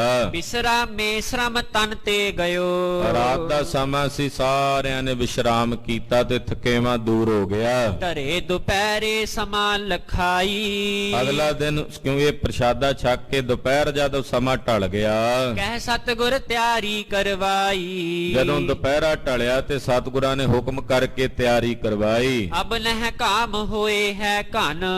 ਮਹਾਰਾਜ ਜੀ ਕਹਿੰਦੇ ਭਾਈ ਹੁਣ ਸ਼ਾਮ ਦਾ ਸਮਾਂ ਤੇ ਥੋੜੀ ਜੀ ਬੱਦਲਵਾਈ ਵੀ ਹੈ ਤੇ ਹੁਣ ਗਰਮੀ ਕੋਈ ਨਹੀਂ। ਮਗ ਮਹਿ ਚਲੋ ਆਨੰਦ ਕੇ ਸਨੋ। ਤੇ ਹੁਣ ਇਹ ਰਸਤਾ ਵਧੀਆ ਪੈਂਡਾ ਆਪਣਾ ਤੈਅ ਹੋ ਸਕਦਾ ਹੈ ਤੇ ਆਪਾਂ ਹੁਣ ਚਾਲਾ ਮਾਰੀਏ ਤਰਨਤਾਰਨ ਸਾਹਿਬ ਤੋਂ। ਭਜਵਾਇਸ ਤਬ ਕੂਚ ਨਗਾਰਾ। ਸਤਿਗੁਰਾਂ ਨੇ ਕੂਚ ਦਾ ਨਗਾਰਾ ਵਜਾਇਆ। ਸ਼ਾਮ ਜੇ ਦੇ ਸਮੇਂ ਤਰਨਤਾਰਨ ਸਾਹਿਬ ਤੋਂ ਚਾਲਾ ਮਾਰਿਆ ਗੋਇੰਦਵਾਲ ਚਲਨ ਨਿਰਧਾਰਾ। ਔਰ ਸ੍ਰੀ ਗੋਇੰਦਵਾਲ ਸਾਹਿਬ ਨੂੰ ਚਾਲਾ ਪਾਇਆ। ਖਾਲਸੇ ਦੇ ਬੋਲੇ 'ਚ ਚਾਲਾ ਪਾਣਾ ਕਹਿੰਦੇ ਤੋ ਉਹ ਇਸ ਪ੍ਰਕਾਰ ਨਾਲ ਕਹਿੰਦੇ ਚਾਲਾ ਮਾਰਿਆ ਹੈ। ਗੁਰੇ ਅਰਜਨ ਕੇ ਥਲ ਕਰ ਨਮੋ। ਜਾਣ ਤੋਂ ਪਹਿਲਾਂ ਨਮਸਕਾਰ ਕੀਤੀ ਦਰਬਾਰ ਸਾਹਿਬ, ਫਿਰ ਗੋਇੰਦਵਾਲ ਸਾਹਿਬ ਪੁੱਜੇ। ਗੋਇੰਦਵਾਲ ਸਾਹਿਬ ਆ ਕੇ ਪੰਜਵੇਂ ਪਾਤਸ਼ਾਹ ਦੇ ਪ੍ਰਕਾਸ਼ ਸਥਾਨ ਤੇ ਨਮਸਕਾਰ ਕੀਤੀ। ਚੜੇ ਤੁਰੰਗ ਗੁਰੂ ਤੇ ਸਮੋ। ਮਹਾਰਾਜ ਸੱਚੇ ਪਾਤਸ਼ਾਹ ਤਰਨਤਾਰਨ ਸਾਹਿਬ ਤੋਂ ਚਾਲਾ ਮਾਰਿਆ, ਘੋੜੇ ਤੇ ਸਵਾਰ ਹੋਏ। ਆਗੇ ਕਰ ਡੋਰੇ ਅਰ ਸਿੰਦਨ। ਜਿੰਨੇ ਰੱਥ ਡੋਲੇ ਸਨ ਸਾਰੇ ਮੂਹਰੇ ਕੀਤੇ ਤੋਰੇ। ਗਮਨੇ ਮਾਰਗ ਸ਼ਤਰੂ ਨਿਕੰਦਨ। ਸ਼ਤਰੂਆਂ ਦਾ ਨਾਸ਼ ਕਰਨ ਵਾਲੇ ਗੁਰੂ ਹਰਗੋਬਿੰਦ ਸਾਹਿਬ ਜੀ ਚੱਲ ਪਏ ਨੇ ਤਰਨਤਾਰਨ ਸਾਹਿਬ ਤੋਂ। ਦੋਹਰਾ ਇਤ ਸ਼੍ਰੀ ਹਰਗੋਬਿੰਦ ਜੀ ਗਮਨੇ ਗੋਇੰਦਵਾਲ। ਇਸ ਤਰ੍ਹਾਂ ਗੁਰੂ ਹਰਗੋਬਿੰਦ ਸਾਹਿਬ ਜੀ ਗੋਇੰਦਵਾਲ ਸਾਹਿਬ ਨੂੰ ਤੁਰ ਪਏ। ਉਤਲਵਪੁਰ ਕੀ ਕਛ ਕਥਾ ਸੁਣੀ ਹੈ ਜਸ ਪਾਹਾਲ। ਕਹਿੰਦੇ ਤਾਂ ਇੱਧਰ ਦੀ ਕਥਾ ਸੀ ਕਿ ਸਤਿਗੁਰੂ ਜੀ ਗੋਇੰਦਵਾਲ ਸਾਹਿਬ ਨੂੰ ਚਾਲਾ ਮਾਰ ਦਿੱਤਾ। ਉਧਰ ਹੁਣ ਲਾਹੌਰ ਦੀ ਕਥਾ ਸੁਣੋ ਵੀ ਉੱਥੇ ਕੀ ਬੀਤਿਆ। ਜਿਹੜੀਆਂ ਫੌਜਾਂ ਮਰ ਮੁੱਕ ਕੇ ਗਈਆਂ ਨੇ, ਥੋੜੇ ਬਹੁਤੇ ਸਿਪਾਹੀ ਹਾਰ ਕੇ ਜਿਹੜੇ ਗਏ ਨੇ, ਜ਼ਖਮੀ ਹਾਲਤ ਵਿੱਚ ਪਰਤੇ ਨੇ ਕਈ, ਉਹ ਲਾਹੌਰ ਪਹੁੰਚੇ ਨੇ ਬਾਦਸ਼ਾਹ ਕੋਲ, ਜਿੱਥੇ ਬਾਦਸ਼ਾਹ ਬਾਜ ਦੀ ਉਡੀਕ ਕਰ ਰਿਹਾ ਸੀ ਵੀ ਮੇਰਾ ਬਾਜ ਮੁੜਦਾ ਹੋਣਾ। ਨਾਲੇ ਗੁਰੂ ਹਰਗੋਬਿੰਦ ਸਾਹਿਬ ਨੂੰ ਲਿਆਉਂਦੇ ਹੋਣਗੇ ਫੜ ਕੇ ਗ੍ਰਿਫਤਾਰ ਕਰਕੇ। ਬਾਦਸ਼ਾਹ ਦਾ ਤਾਂ ਚਿੱਤ ਚੇਤੇ ਵੀ ਨਹੀਂ ਸੀ ਵੀ ਇਦਾਂ ਵੀ ਹੋ ਸਕਦਾ ਵੀ ਮੇਰੀ ਫੌਜ ਨਾਲ ਵੀ ਕੋਈ ਲੜੂ। ਇਹ ਤਾਂ ਉਹਨੂੰ ਯਾਦ ਵੀ ਨਹੀਂ ਸੀ, ਚਿੱਤ ਚੇਤੇ ਵੀ ਨਹੀਂ ਸੀ। ਫਿਰ ਲੜਨਗੇ ਵੀ ਉਹ ਜਿਨ੍ਹਾਂ ਕੋਲ ਕਿਲਾ ਕੋਈ ਨਹੀਂ, ਜਿਨ੍ਹਾਂ ਕੋਲ ਆਪਣਾ ਰਾਜ ਭਾਗ ਕੋਈ ਨਹੀਂ ਸੀ, ਜਿਹੜੇ ਇੱਕ ਗੁਰੂ ਪੀਰ ਹੀ ਨੇ। ਇਹ ਤਾਂ ਇਹੀ ਸਮਝਦਾ ਸੀ। ਤੂੰ ਬੜਾ ਹੈਰਾਨ ਹੋਵੇਗਾ। ਕਹਿੰਦੇ ਜਿਵੇਂ ਬਾਦਸ਼ਾਹ ਕੋਲ ਬੀਤੀ ਆ ਉਹ ਸੁਣੋ ਲਾਹੌਰ ਸ਼ਹਿਰ 'ਚ। ਚੌਪਈ ਜੇ ਤਿਕ ਬਚੇ ਪਗੈਲ ਪਲਾਏ। ਜਿਹੜੇ ਭਗੌੜੇ ਸ੍ਰੀ ਅੰਮ੍ਰਿਤਸਰ ਸਾਹਿਬ ਦੇ ਜੰਗ 'ਚੋਂ ਹਾਰ ਕੇ ਗਏ ਨੇ, ਕਿਸੂ ਗ੍ਰਾਮ ਬਸ ਭੋਰ ਸਿਧਾਏ। ਕਹਿੰਦੇ ਅੰਮ੍ਰਿਤਸਰ ਸਾਹਿਬ ਤੋਂ ਚੱਲ ਕੇ ਰਸਤੇ ਵਿੱਚ ਇੱਕ ਰਾਤ ਉਹਨਾਂ ਨੇ ਕਿਸੇ ਪਿੰਡ 'ਚ ਬਤੀਤ ਕੀਤੀ। ਸ਼ਾਹਜਹਾਂ ਕੇ ਪਹੁੰਚੇ ਪਾਸ। ਅਗਲੇ ਦਿਨ ਲਾਹੌਰ ਸ਼ਹਿਰ 'ਚ ਪਹੁੰਚ ਗਏ ਬਾਦਸ਼ਾਹ ਦੀ ਕਚਹਿਰੀ ਵਿੱਚ। ਲਿਖਿਓ ਜੁੱਧ ਜਿਨ ਕੇ ਬੜ ਤਰਾਸ। ਜਿਹੜੇ ਜੰਗ ਵੇਖ ਕੇ ਆਏ ਨੇ ਤੇ ਬੜੇ ਡਰੇ ਹੋਏ ਨੇ, ਸਹਿਮੇ ਹੋਏ ਨੇ।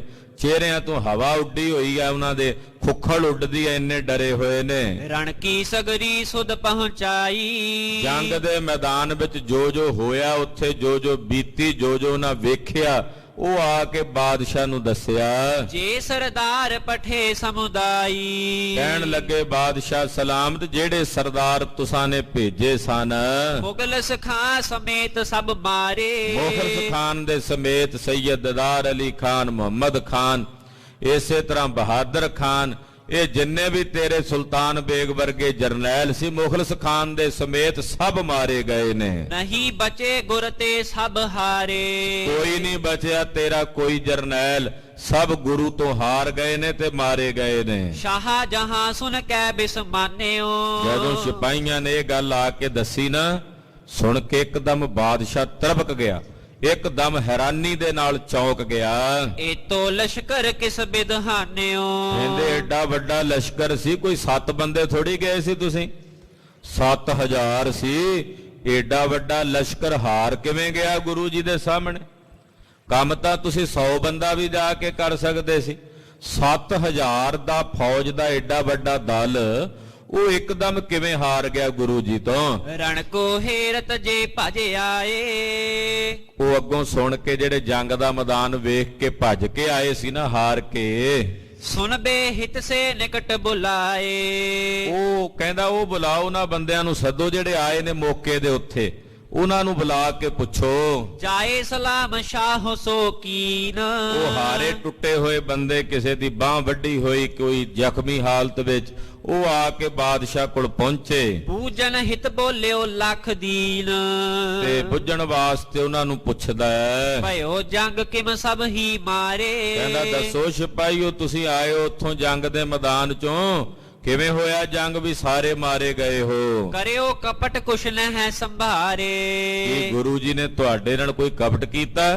ਤੁਹਾਡੇ ਨਾਲ ਛਲ ਕਰਕੇ ਤੁਹਾਨੂੰ ਮਾਰਿਆ ਵੀ ਤੁਹਾਨੂੰ ਆਪਣੇ ਆਪ ਦੀ ਸੰਭਾਲ ਨਹੀਂ ਰਹੀ, ਤੁਸੀਂ ਸਾਰੇ ਮਾਰੇ ਗਏ ਹੋ? ਹਾਂਜੀ। ਕਹਿ ਗੁਰ ਢਿਗ ਲਸ਼ਕਰ ਪਟ ਪਾਰੇ। ਜਾਂ ਫਿਰ ਗੁਰੂ ਜੀ ਕੋਲ ਫੌਜ ਜ਼ਿਆਦਾ ਸੀ ਤੁਹਾਡੇ ਤੋਂ?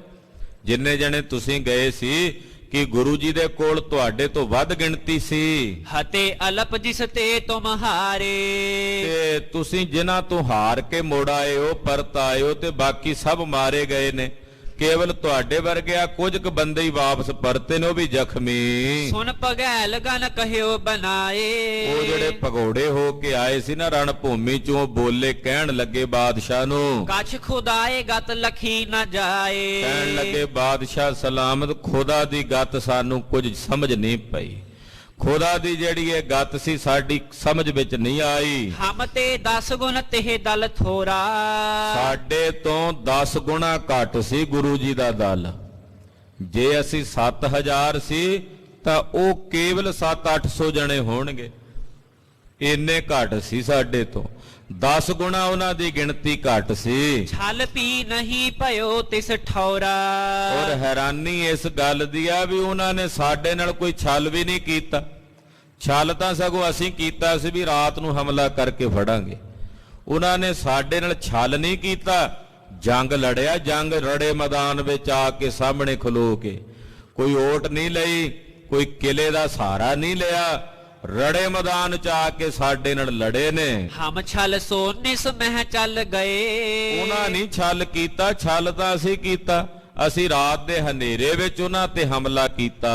ਪੁਰ ਤੇ ਉਰੇ ਊਚ ਥਲ ਆਏ। ਅੰਮ੍ਰਿਤਸਰ ਸ਼ਹਿਰ ਨਗਰ ਤੋਂ ਥੋੜਾ ਜਿਹਾ ਉਰਲੇ ਪਾਸੇ ਇੱਕ ਉੱਚਾ ਜਿਹਾ ਟਿੱਬਾ ਸੀ, ਇੱਕ ਉੱਚਾ ਜਿਹਾ ਥਾਂ ਸੀ। ਤਾਹਾਂ ਪਰੀ ਇੱਕ ਤੋਪ ਨਿਹਾਰੀ। ਉਹਨੂੰ ਉਹ ਲੋਹਗੜ੍ਹ ਕਿਲਾ ਦੱਸਦੇ ਸੀ, ਕਹਿੰਦੇ ਸਾਡਾ ਲੋਹਗੜ੍ਹ ਕਿਲਾ। ਉੱਥੇ ਅਸੀਂ ਬਾਅਦ ਵਿੱਚ ਵੇਖੀ ਇੱਕ ਤੋਪ ਪਈ ਹੋਈ। ਬਾਦਸ਼ਾਹ ਤੋਪ ਵੀ ਕਾਹਦੀ ਸੀ ਤੈਨੂੰ ਦੱਸੀਏ ਵੀ ਜਿਹੜੀ ਤੋਪ ਉੱਥੇ ਚੱਲਦੀ ਰਹੀ ਕਿਲੇ 'ਚ, ਉਹ ਤੋਪ ਅਸੀਂ ਬਾਅਦ 'ਚ ਜਾ ਕੇ ਉੱਥੇ ਵੇਖੀ। ਲੱਕੜਾ ਖੁਦਿਓ ਤਾਹੇ ਭਰ ਮਾਰੀ। ਤੋਪ ਵੀ ਕਾਹਦੀ, ਇੱਕ ਲੱਕੜ ਦਾ ਖੋਲ ਜਿਹਾ ਪਿਆ ਹੋਇਆ ਸੀ, ਵਿੱਚੋਂ ਉਹਦੇ ਛੇਕ ਸੀ ਤੇ ਲੱਕੜ ਦਾ ਖੋਲ ਹੀ ਸੀ ਪਿਆ ਹੋਇਆ। 20 ਸਿੱਖ ਭੱਟ ਤਹਿ ਲਰੇ ਬਡੇਰੇ। 20 ਜਾਂ 25 ਕੁ ਬੰਦੇ ਹੋਣਗੇ ਉੱਥੇ, ਉਹ ਅੰਦਾਜ਼ਾ ਜਿਹਾ ਦੱਸਦੇ, ਹੈਣ ਤਾਂ 25 ਸਿੱਖ ਸੀ। ਕਹਿਣ ਲੱਗਾ 20 ਜਾਂ 25 ਇਹਨਾਂ ਦੇ ਵਿਚਕਾਰ ਬੰਦੇ ਹੋਣਗੇ ਉਸ ਲੋਹਗੜ੍ਹ ਵਾਲੀ ਜਗ੍ਹਾ ਤੇ, ਜਿਹੜੇ ਸਾਡੇ ਨਾਲ ਲੜੇ। ਲਸ਼ਕਰ ਕੇ ਨਰ ਹਤੇ ਕਨੇਰੇ। ਉਹਨਾਂ 20-25 ਨੇ ਸਾਡੇ ਸੈਂਕੜੇ ਬੰਦੇ ਰਾਤ ਨੂੰ ਹੀ ਮਾਰ ਦਿੱਤੇ ਸੀ। ਤੇ ਕਿਹੜੀ ਤੋਪ ਨਾਲ? ਜਿਹੜੀ ਅਸੀਂ ਤੈਨੂੰ ਵੇਖ ਕੇ ਦੱਸ ਰਹੇ ਆ ਵੀ ਇੱਕ ਲੱਕੜ ਦਾ ਖੋਲ ਜਿਹਾ ਪਿਆ ਸੀ, ਉਹਨੂੰ ਹੀ ਉਹ ਤੋਪ ਬਣਾ ਕੇ ਚਲਾ ਰਹੇ ਸੀ।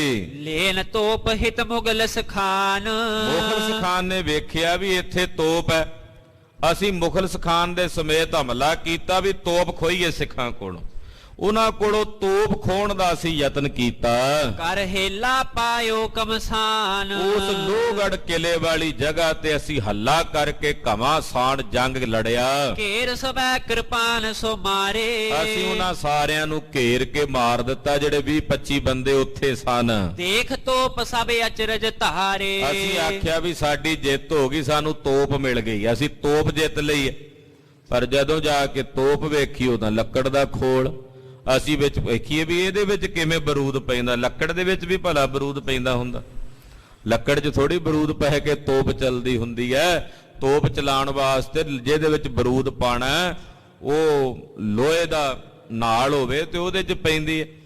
ਲੱਕੜ ਦੇ ਵਿੱਚੋਂ ਕਿਵੇਂ? ਅਸੀਂ ਤਾਂ ਕਹਿੰਦੇ ਵੇਖ ਕੇ ਦੰਗ ਰਹਿ ਗਏ ਵੀ ਇਹ ਤਾਂ ਲੱਕੜ ਦੀਆਂ ਤੋਪਾਂ ਚਲਾਈ ਜਾਂਦੇ ਆ ਇੱਥੇ। ਇਹੋ ਜੀ ਉੱਥੇ ਖੇਡ ਅਸੀਂ ਵੇਖੀ। ਗੁਰ ਮੰਦਿਰ ਮਹਿ ਜਾਏ ਪ੍ਰਵੇਸ਼ੇ। ਫਿਰ ਅਸੀਂ ਉਹ ਜਗ੍ਹਾ ਤੇ ਫਤਿਹ ਕਰਕੇ ਨਾ ਲੋਹਗੜ੍ਹ ਰਾਤ ਹੀ ਨੂੰ ਰਾਤੋਂ ਰਾਤ ਹੀ ਜਿਹੜਾ ਜੋ ਗੁਰੂ ਸਾਹਿਬ ਜੀ ਦਾ ਘਰ ਸੀ, ਜਿਹੜਾ ਦਰਬਾਰ ਹੈ ਉਹਨਾਂ ਦਾ, ਅਸੀਂ ਉੱਥੇ ਜਾ ਪਹੁੰਚੇ। ਧਨ ਭੂਖਨ ਲੈ ਗਏ ਅਸ਼ੇਸ਼ੇ। ਜਦੋਂ ਗਏ ਤੇ ਉੱਥੇ ਸਾਨੂੰ ਕੇਵਲ ਖਾਣ ਨੂੰ ਮਠਿਆਈ ਤਾਂ ਜ਼ਰੂਰ ਮਿਲੀ, ਮਾਇਆ ਦਾ ਗੱਫਾ ਨਹੀਂ ਮਿਲਿਆ ਸਾਨੂੰ ਕੋਈ, ਕਿਉਂਕਿ ਜਿਹੜੀ ਮਾਇਆ ਦਾ ਖਜ਼ਾਨਾ ਸੀ ਉਹ ਤਾਂ ਸਾਰਾ ਮਹਾਰਾਜ ਜੀ ਦੇ ਸੇਵਾਦਾਰ ਲੈ ਹੀ ਗਏ ਹੋਣਗੇ ਕੱਢ ਕੇ।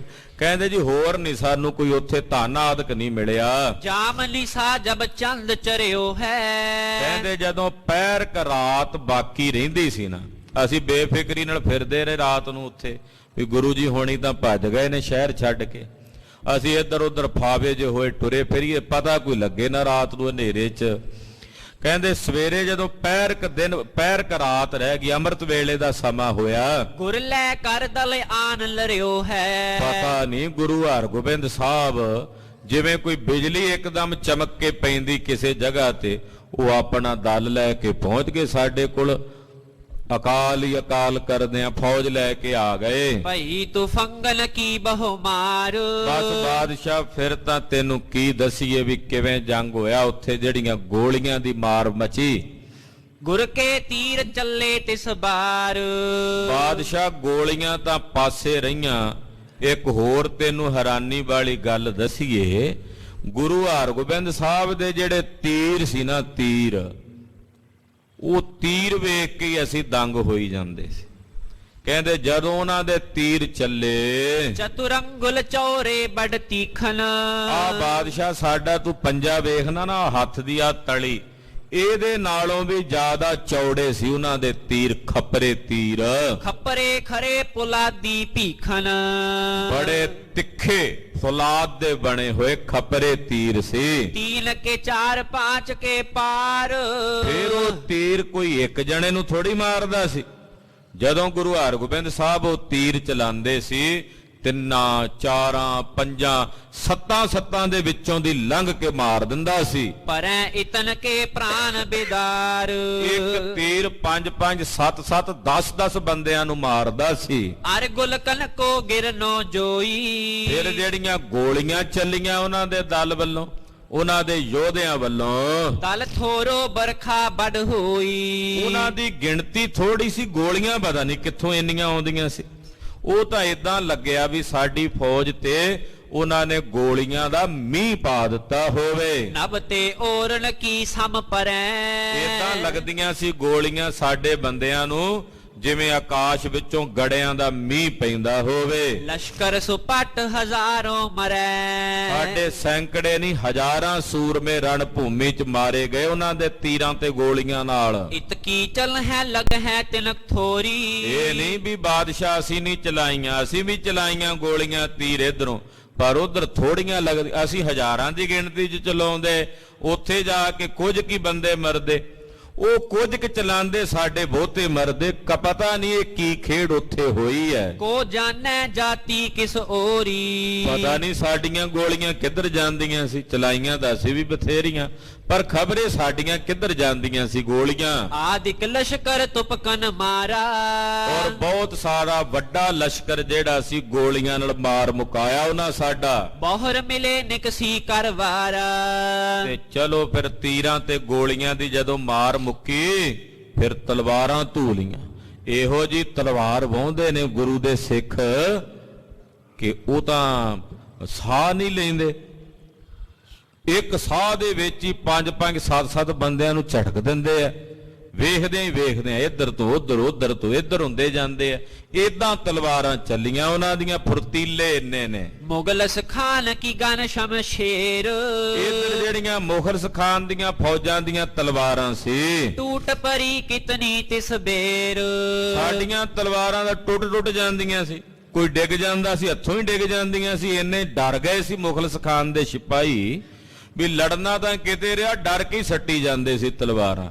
ਜੇ ਕੋਈ ਲੜਨ ਜਾਂਦਾ ਸੀ ਤੇ ਉਹਨਾਂ ਦੀਆਂ ਤਲਵਾਰਾਂ ਹੀ ਟੁੱਟ ਜਾਂਦੀਆਂ ਸੀ। ਗੁਰ ਕੇ ਭਟਕਿਆ ਲੋਕ ਗਵਾਰ। ਉਹ ਗੁਰੂ ਸਾਹਿਬ ਦੇ ਜਿਹੜੇ ਸੂਰਮੇ ਸੀ ਉਹ ਕਿਹੜਾ ਕੋਈ ਪੁਸ਼ਤੈਨੀ ਸੂਰਮੇ ਸੀ। ਅਸੀਂ ਤਾਂ ਪੁਸ਼ਤੈਨੀ ਆ ਨਾ, ਵੀ ਸਾਡੇ ਪਿਓ ਦਾਦੇ ਪੜਦਾਦੇ ਸੂਰਮੇ ਸੀ, ਪਠਾਨ ਸੀ, ਮੁਗਲ ਸੀ। ਉਹ ਜਿਹੜੇ ਗੁਰੂ ਦੇ ਕੋਲ ਇਕੱਠੇ ਕੀਤੇ ਹੋਏ ਬਾਦਸ਼ਾਹ, ਉਹਦਾ ਗਵਾਰ ਲੋਕ ਨੇ ਪਿੰਡਾਂ ਦੇ, ਜਿਨ੍ਹਾਂ ਨੇ ਕਦੇ ਜਿਨ੍ਹਾਂ ਦੇ ਪਿਓ ਦਾਦਿਆਂ ਨੇ ਤਲਵਾਰਾਂ ਨਹੀਂ ਸੀ ਫੜੀਆਂ, ਉਹ ਲੋਕ ਸਨ। ਨਹਿ ਜਾਣਹਿ ਵਿਦਿਆ ਹਥਿਆਰ। ਸਾਨੂੰ ਇਹ ਸੀ ਵੀ ਉਹਨਾਂ ਨੂੰ ਕਿਹੜਾ ਵਿਦਿਆ ਆਉਂਦੀ ਹੋਣੀ, ਹਥਿਆਰ ਚਲਾਣੇ ਆਉਂਦੇ ਹੋਣਗੇ। ਅਸੀਂ ਤਾਂ ਇਹ ਸੋਚਦੇ ਸੀ ਵੀ ਉਹ ਤਾਂ ਗੁਰੂ ਸਾਹਿਬ ਨੇ ਖਰੇ ਕਿਹੜੀਆਂ ਕਿਹੜੀਆਂ ਜਾਤੀਆਂ ਬਰਾਦਰੀਆਂ ਦੇ ਬੰਦੇ ਇਕੱਠੇ ਕੀਤੇ ਆ, ਉਹ ਭਲਾ ਕੀ ਲੜਨਗੇ ਸਾਡੇ ਨਾਲ। ਅਨੇਕ ਜਾਤ ਕੇ ਕਰ ਇਕ ਠਾਏ। ਕਈ ਬਰਾਦਰੀਆਂ ਕਈ ਜਾਤੀਆਂ ਦੇ ਲੋਕ ਗੁਰੂ ਜੀ ਨੇ ਆਪਣੇ ਕੋਲ ਇਕੱਠੇ ਕੀਤੇ ਹੋਏ ਸਨ। ਤਲ ਕੋ ਕਰ ਲੀਨੋ ਸਮੁਦਾਏ। ਔਰ ਉਹਨਾਂ ਨੂੰ ਇਕੱਠਿਆਂ ਕਰਕੇ ਉਹਨਾਂ ਆਪਣਾ ਦਲ ਬਣਾਇਆ ਹੋਇਆ ਸੀ। ਇੱਕ ਜਾਤੀ ਦੇ ਥੋੜੀ, ਸਾਡੇ ਤਾਂ ਚਲੋ ਅਸੀਂ ਸਾਰੇ ਮੁਗਲ ਸੀ, ਉਹਨਾਂ ਕੋਲ ਕਈ ਬਰਾਦਰੀਆਂ ਦੇ ਕਈ ਜਾਤੀਆਂ ਦੇ ਲੋਕ ਆ ਕੇ ਇਕੱਠੇ ਹੋਏ ਉਹਦਾ ਉਹਨਾਂ ਨੇ ਦਲ ਬਣਾਇਆ ਹੋਇਆ ਸੀ। ਤਬ ਖੜਗਨ ਕੀ ਮਾਰ ਮਚਾਈ। ਔਰ ਬਾਦਸ਼ਾਹ ਜਦੋਂ ਉਹਨਾਂ ਦੀ ਤਲਵਾਰ ਚੱਲੀ ਤੇ ਕਹਿੰਦੇ ਉਹਨਾਂ ਦੀ ਤਲਵਾਰ ਨੇ ਇਹੋ ਜਿਹਾ ਹੱਲਾ ਕੀਤਾ ਕਿ ਮੁਖਲਿਸ ਖਾਨ ਦੀ ਫੌਜ ਵਿੱਚ ਤਰਥੱਲਾ ਮਚ ਗਿਆ। ਇਹੋ ਜਿਹਾ ਹੱਲਾ ਕਿ ਸਭ ਦੇ ਮੂੰਹੋਂ ਇਹੀ ਗੱਲ ਨਿਕਲਦੀ ਸੀ, ਹਾਏ ਮੇਰੇ ਅੱਲਾ। ਏਦਾਂ ਜ਼ੁਬਾਨ ਤੋਂ ਬੋਲ ਨਿਕਲਦੇ ਸੀ। ਸੈਨਾ ਕਤਲ ਕਰੀ ਜਿਮ ਭਾਈ। ਤੇਰੀ ਵੱਡੀ ਭਾਰੀ ਸੈਨਾ ਉਹਨਾਂ ਨੇ ਮਿੰਟਾਂ 'ਚ ਨਿਬੇੜ ਦਿੱਤੀ, ਪਲਾਂ ਵਿੱਚ ਹੀ ਨਿਬੇੜ ਦਿੱਤੀ। ਪਰਿਓ ਅਪੁੱਠੋ ਲੋਹ ਹਮਾਰੋ। ਸਾਡਾ ਲੋਹਾ ਤਾਂ ਸਾਡੇ ਤੇ ਪੁੱਠਾ ਪੈ ਗਿਆ। ਸਾਨੂੰ ਲੱਗਦਾ ਸੀ ਜਿਵੇਂ ਸਾਡਾ ਲੋਹਾ ਬੰਨ ਹੀ ਲਿਆ ਹੋਵੇ ਕਿਸੇ ਨੇ, ਸਾਡਾ ਲੋਹਾ ਹੀ ਬੰਨਿਆ ਗਿਆ ਹੋਵੇ। ਕਰੇ ਪ੍ਰਹਾਰ ਨਰਿਪ ਕੋ ਮਾਰੋ। ਔਰ ਇਹੋ ਜੇ ਪ੍ਰਹਾਰ ਹੋਏ, ਇਹੋ ਜੀ ਮਾਰ ਮਚੀ। ਗਜ਼ਬ ਤਮਾਚਾ ਅਜਬ ਗੁਜ਼ਾਰਾ। ਕਹਿੰਦੇ ਬੜੇ ਗਜਬ ਦਾ ਤਮਾਂਚਾ, ਅਜਬ ਦਾ ਤਮਾਂਚਾ ਸਾਡੇ ਤੇ ਪਿਆ। ਇਸ ਬਿਦ ਰਾਵਰ ਲਸ਼ਕਰ ਮਾਰਾ। ਇਸ ਪ੍ਰਕਾਰ ਨਾਲ ਰਾਵਰ ਬਾਦਸ਼ਾਹ ਸਲਾਮਤ ਤੁਹਾਡਾ ਲਸ਼ਕਰ ਤਕਰੀਬਨ 3 ਪਹਿਰਾਂ 'ਚ ਸਾਰਾ ਨਿਬੇੜ ਦਿੱਤਾ ਉਹਨਾਂ ਨੇ। 3 ਪਹਿਰ ਜੰਗ ਹੋਈ, 9 ਘੰਟੇ, ਤੇ 7000 ਦੇ ਨੇੜੇ ਤੇਰੀ ਫੌਜ ਉਹਨਾਂ ਨੇ ਵੇਖਦਿਆਂ ਵੇਖਦਿਆਂ ਨਿਬੇੜ ਦਿੱਤੀ। ਮੁਗਲਸ ਖਾਨ ਆਨ ਗੁਰ ਹਨਿਓ।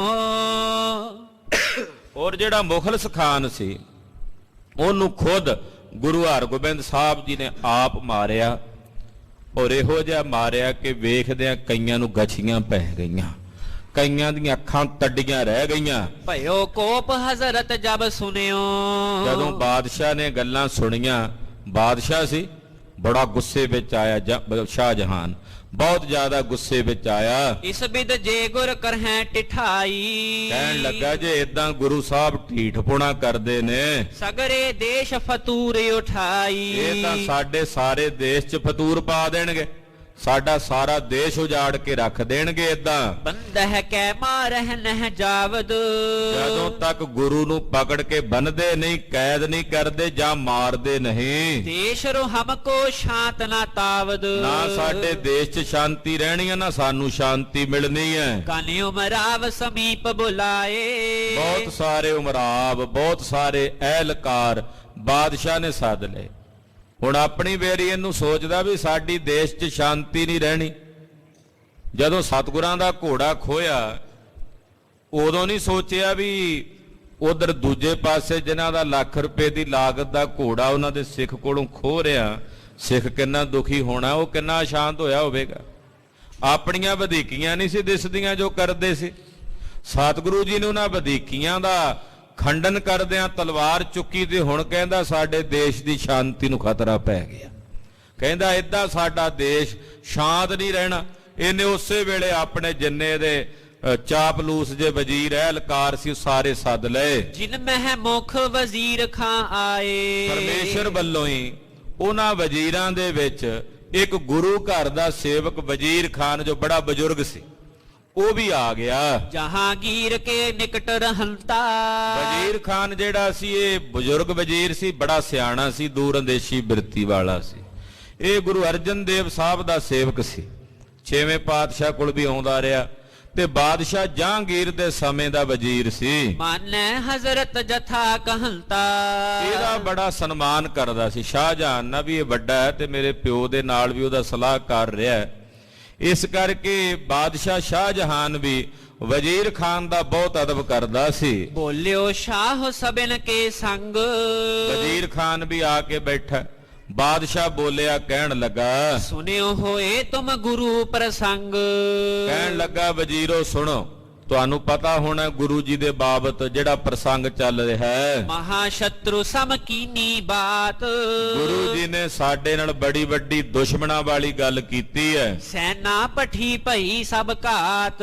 ਆਪਾਂ ਸੈਨਾ ਭੇਜੀ ਸੀ ਉਹਨਾਂ ਕੋਲ, ਉਹਨਾਂ ਨੇ ਸਾਰੀ ਮਾਰ ਮੁਕਾਈ ਹੈ। ਅਬ ਗਮਨੋ ਉਮਰਾਵ ਕਨੇਰੇ। ਤੇ ਹੁਣ ਤੁਸੀਂ ਜਾਓ ਸਾਰੇ ਉਮਰਾਵ ਅਫਸਰ ਇਕੱਠੇ ਹੋ ਕੇ ਤੋਪ ਜਮੂਰੇ ਲਿਹੋ ਬਡੇਰੇ। ਲੈ ਜੋ ਤੋਪਾਂ ਜਮੂਰ ਵੱਡੀਆਂ ਵੱਡੇ ਰਹਿਕਲੇ ਜਿੰਨੇ ਨੇ ਦਸਤੇ ਨੇ ਫੌਜਾਂ ਦੇ ਲੈ ਜਾਓ। ਗਹਿਆਨੋ ਕਹਿ ਕਰੋ ਸੰਘਾਰ।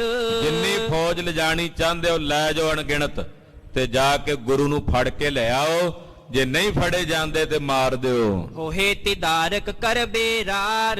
ਉਹਨਾਂ ਨੂੰ ਲੜਾਈ ਕਰਨ ਦਾ ਦੰਡ ਭੁਗਤਣਾ ਪਵੇਗਾ, ਮੇਰੀ ਫੌਜ ਮਾਰਨ ਦਾ ਦੰਡ ਭੁਗਤਣਾ ਪਵੇਗਾ। ਲਿਓ ਬਾਜ਼ ਸੋ ਦਿਓ ਨਾ ਕੋਈ। ਮੇਰਾ ਬਾਜ ਉਹਨਾਂ ਨੇ ਖੋਇਆ, ਉਹ ਵਾਪਸ ਨਹੀਂ ਮੋੜਿਆ, ਉਹ ਤਾਂ ਕਿਤੇ ਮੋੜਨਾ ਸੀ। ਅਰਿਓ ਲਰਿਓ ਲਸ਼ਕਰ ਸੰਗ ਸੋਈ। ਸਗੋਂ ਮੇਰਾ ਲਸ਼ਕਰ ਵੀ ਮਾਰ ਮੁਕਾਇਆ ਹੈ। ਸਭ ਉਮਰਾਵਨ ਕਹਿਓ ਸੁਨਾਏ।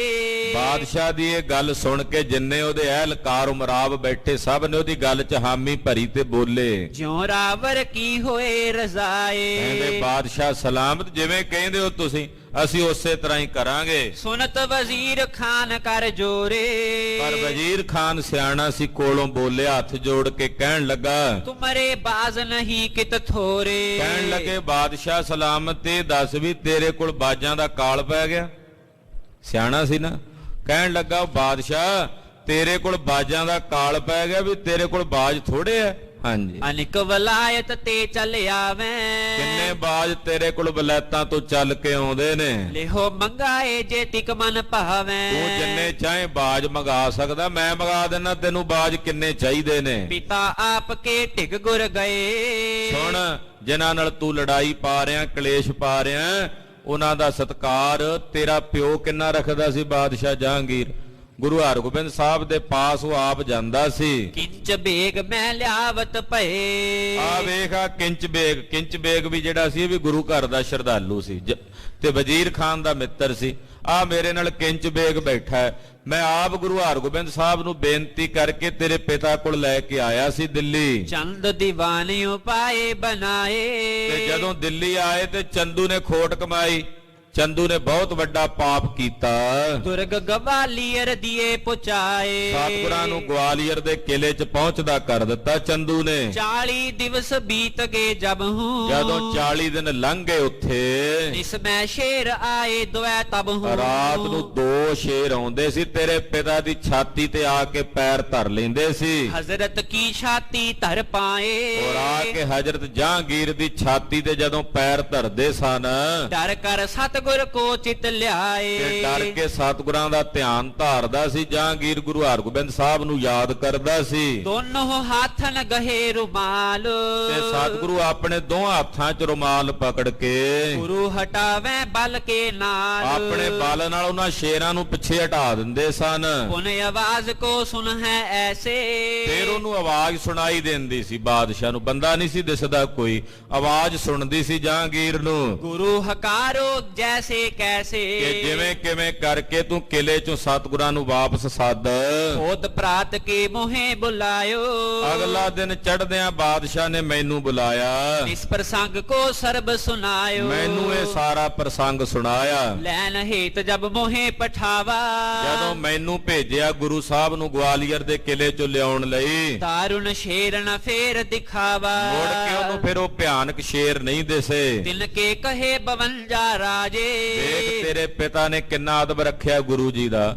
ਗੁਰੂ ਹਰਗੋਬਿੰਦ ਸਾਹਿਬ ਜੀ ਦੇ ਕਹਿਣ ਤੇ 52 ਰਾਜੇ ਛੋੜ ਦੀਏ ਆਪਣੇ ਸੁਖ ਕਾਜੇ। ਆਪਣੇ ਸੁਖ ਲਈ ਛੱਡ ਦਿੱਤੇ ਸਨ, ਕਿਲੇ 'ਚੋਂ ਰਿਹਾ ਕਰ ਦਿੱਤੇ ਸੀ। ਨਿਕਟ ਬੁਲਾਏ ਅਧਿਕ ਸਨਮਾਨੇ। ਔਰ ਆਪਣੇ ਕੋਲ ਸੱਦ ਕੇ ਗੁਰੂ ਜੀ ਦਾ ਕਿੰਨਾ ਸਨਮਾਨ ਕੀਤਾ। ਤੂੰ ਵੀ ਵੇਖਦਾ ਰਿਹਾ, ਤੂੰ ਵੀ ਕੋਲ ਸੀ ਉਦੋਂ। ਜਬਰ ਜਵਾਹਰ ਅਰਪਨ ਠਾਨੇ ਕਿੰਨੇ ਜਬਰ ਜਵਾਹਰ ਰਾਤ ਉਹਨੇ ਸਤਿਗੁਰਾਂ ਨੂੰ ਭੇਟਾ ਕੀਤੇ ਸੀ ਜਹਾਂਗੀਰ ਨੇ। ਤਿਨ ਕੇ ਕਹੇ ਚੰਦੂ ਗਹਿਵਾਇਓ ਫਿਰ ਉਹਨਾਂ ਦੇ ਕਹਿਣ ਤੇ ਚੰਦੂ ਹਵਾਲੇ ਕਰ ਦਿੱਤਾ ਸੀ। ਗੁਰੂ ਜੀ ਦੇ ਕਿੱਡਾ ਵੱਡਾ ਦੀਵਾਨ ਸੀ ਜਹਾਂਗੀਰ ਦਾ। ਪਿਤਾ ਬੈਰ ਤੇ ਗੁਰ ਮਰਵਾਇਓ ਔਰ ਗੁਰੂ ਪਾਤਸ਼ਾਹ ਨੇ ਆਪਣੇ ਪਿਤਾ ਦੀ ਸ਼ਹੀਦੀ ਦਾ ਬਦਲਾ ਚੰਦੂ ਕੋਲੋਂ ਲਿਆ। ਕਰਾਮਾਤ ਕੇ ਤਨੀ ਬਡੇਰੇ ਉਹ ਕਰਾਮਾਤਾਂ ਦੇ ਧਨੀ ਸਨ, ਮਾਲਕ ਸਨ ਵੱਡੇ। ਕਰੈ ਬਾਕ ਤੇ ਹਤੈ ਕਨੇਰੇ ਬਚਨ ਕਰਕੇ ਹੀ ਮਾਰ ਸਕਦੇ ਨੇ, ਐਡੇ ਵਲੀ ਨੇ ਗੁਰੂ ਹਰਗੋਬਿੰਦ ਸਾਹਿਬ। ਸੰਗ ਰਖੇ ਆਪਣੇ ਚਿਰਕਾਲ ਜਹਾਂਗੀਰ ਨੇ ਕਿੰਨਾ ਲੰਮਾ ਅਰਸਾ ਉਹਨਾਂ ਨੂੰ ਆਪਣੇ ਨਾਲ ਰੱਖਿਆ। ਨਿਜ ਸੈਨਾ ਦੇ ਕਰ ਸੰਗ ਨਾਲ ਔਰ ਆਪਣੀ ਸੈਨਾ ਵੀ ਉਹਨਾਂ ਦੇ ਨਾਲ ਭੇਜ ਦਿੰਦਾ।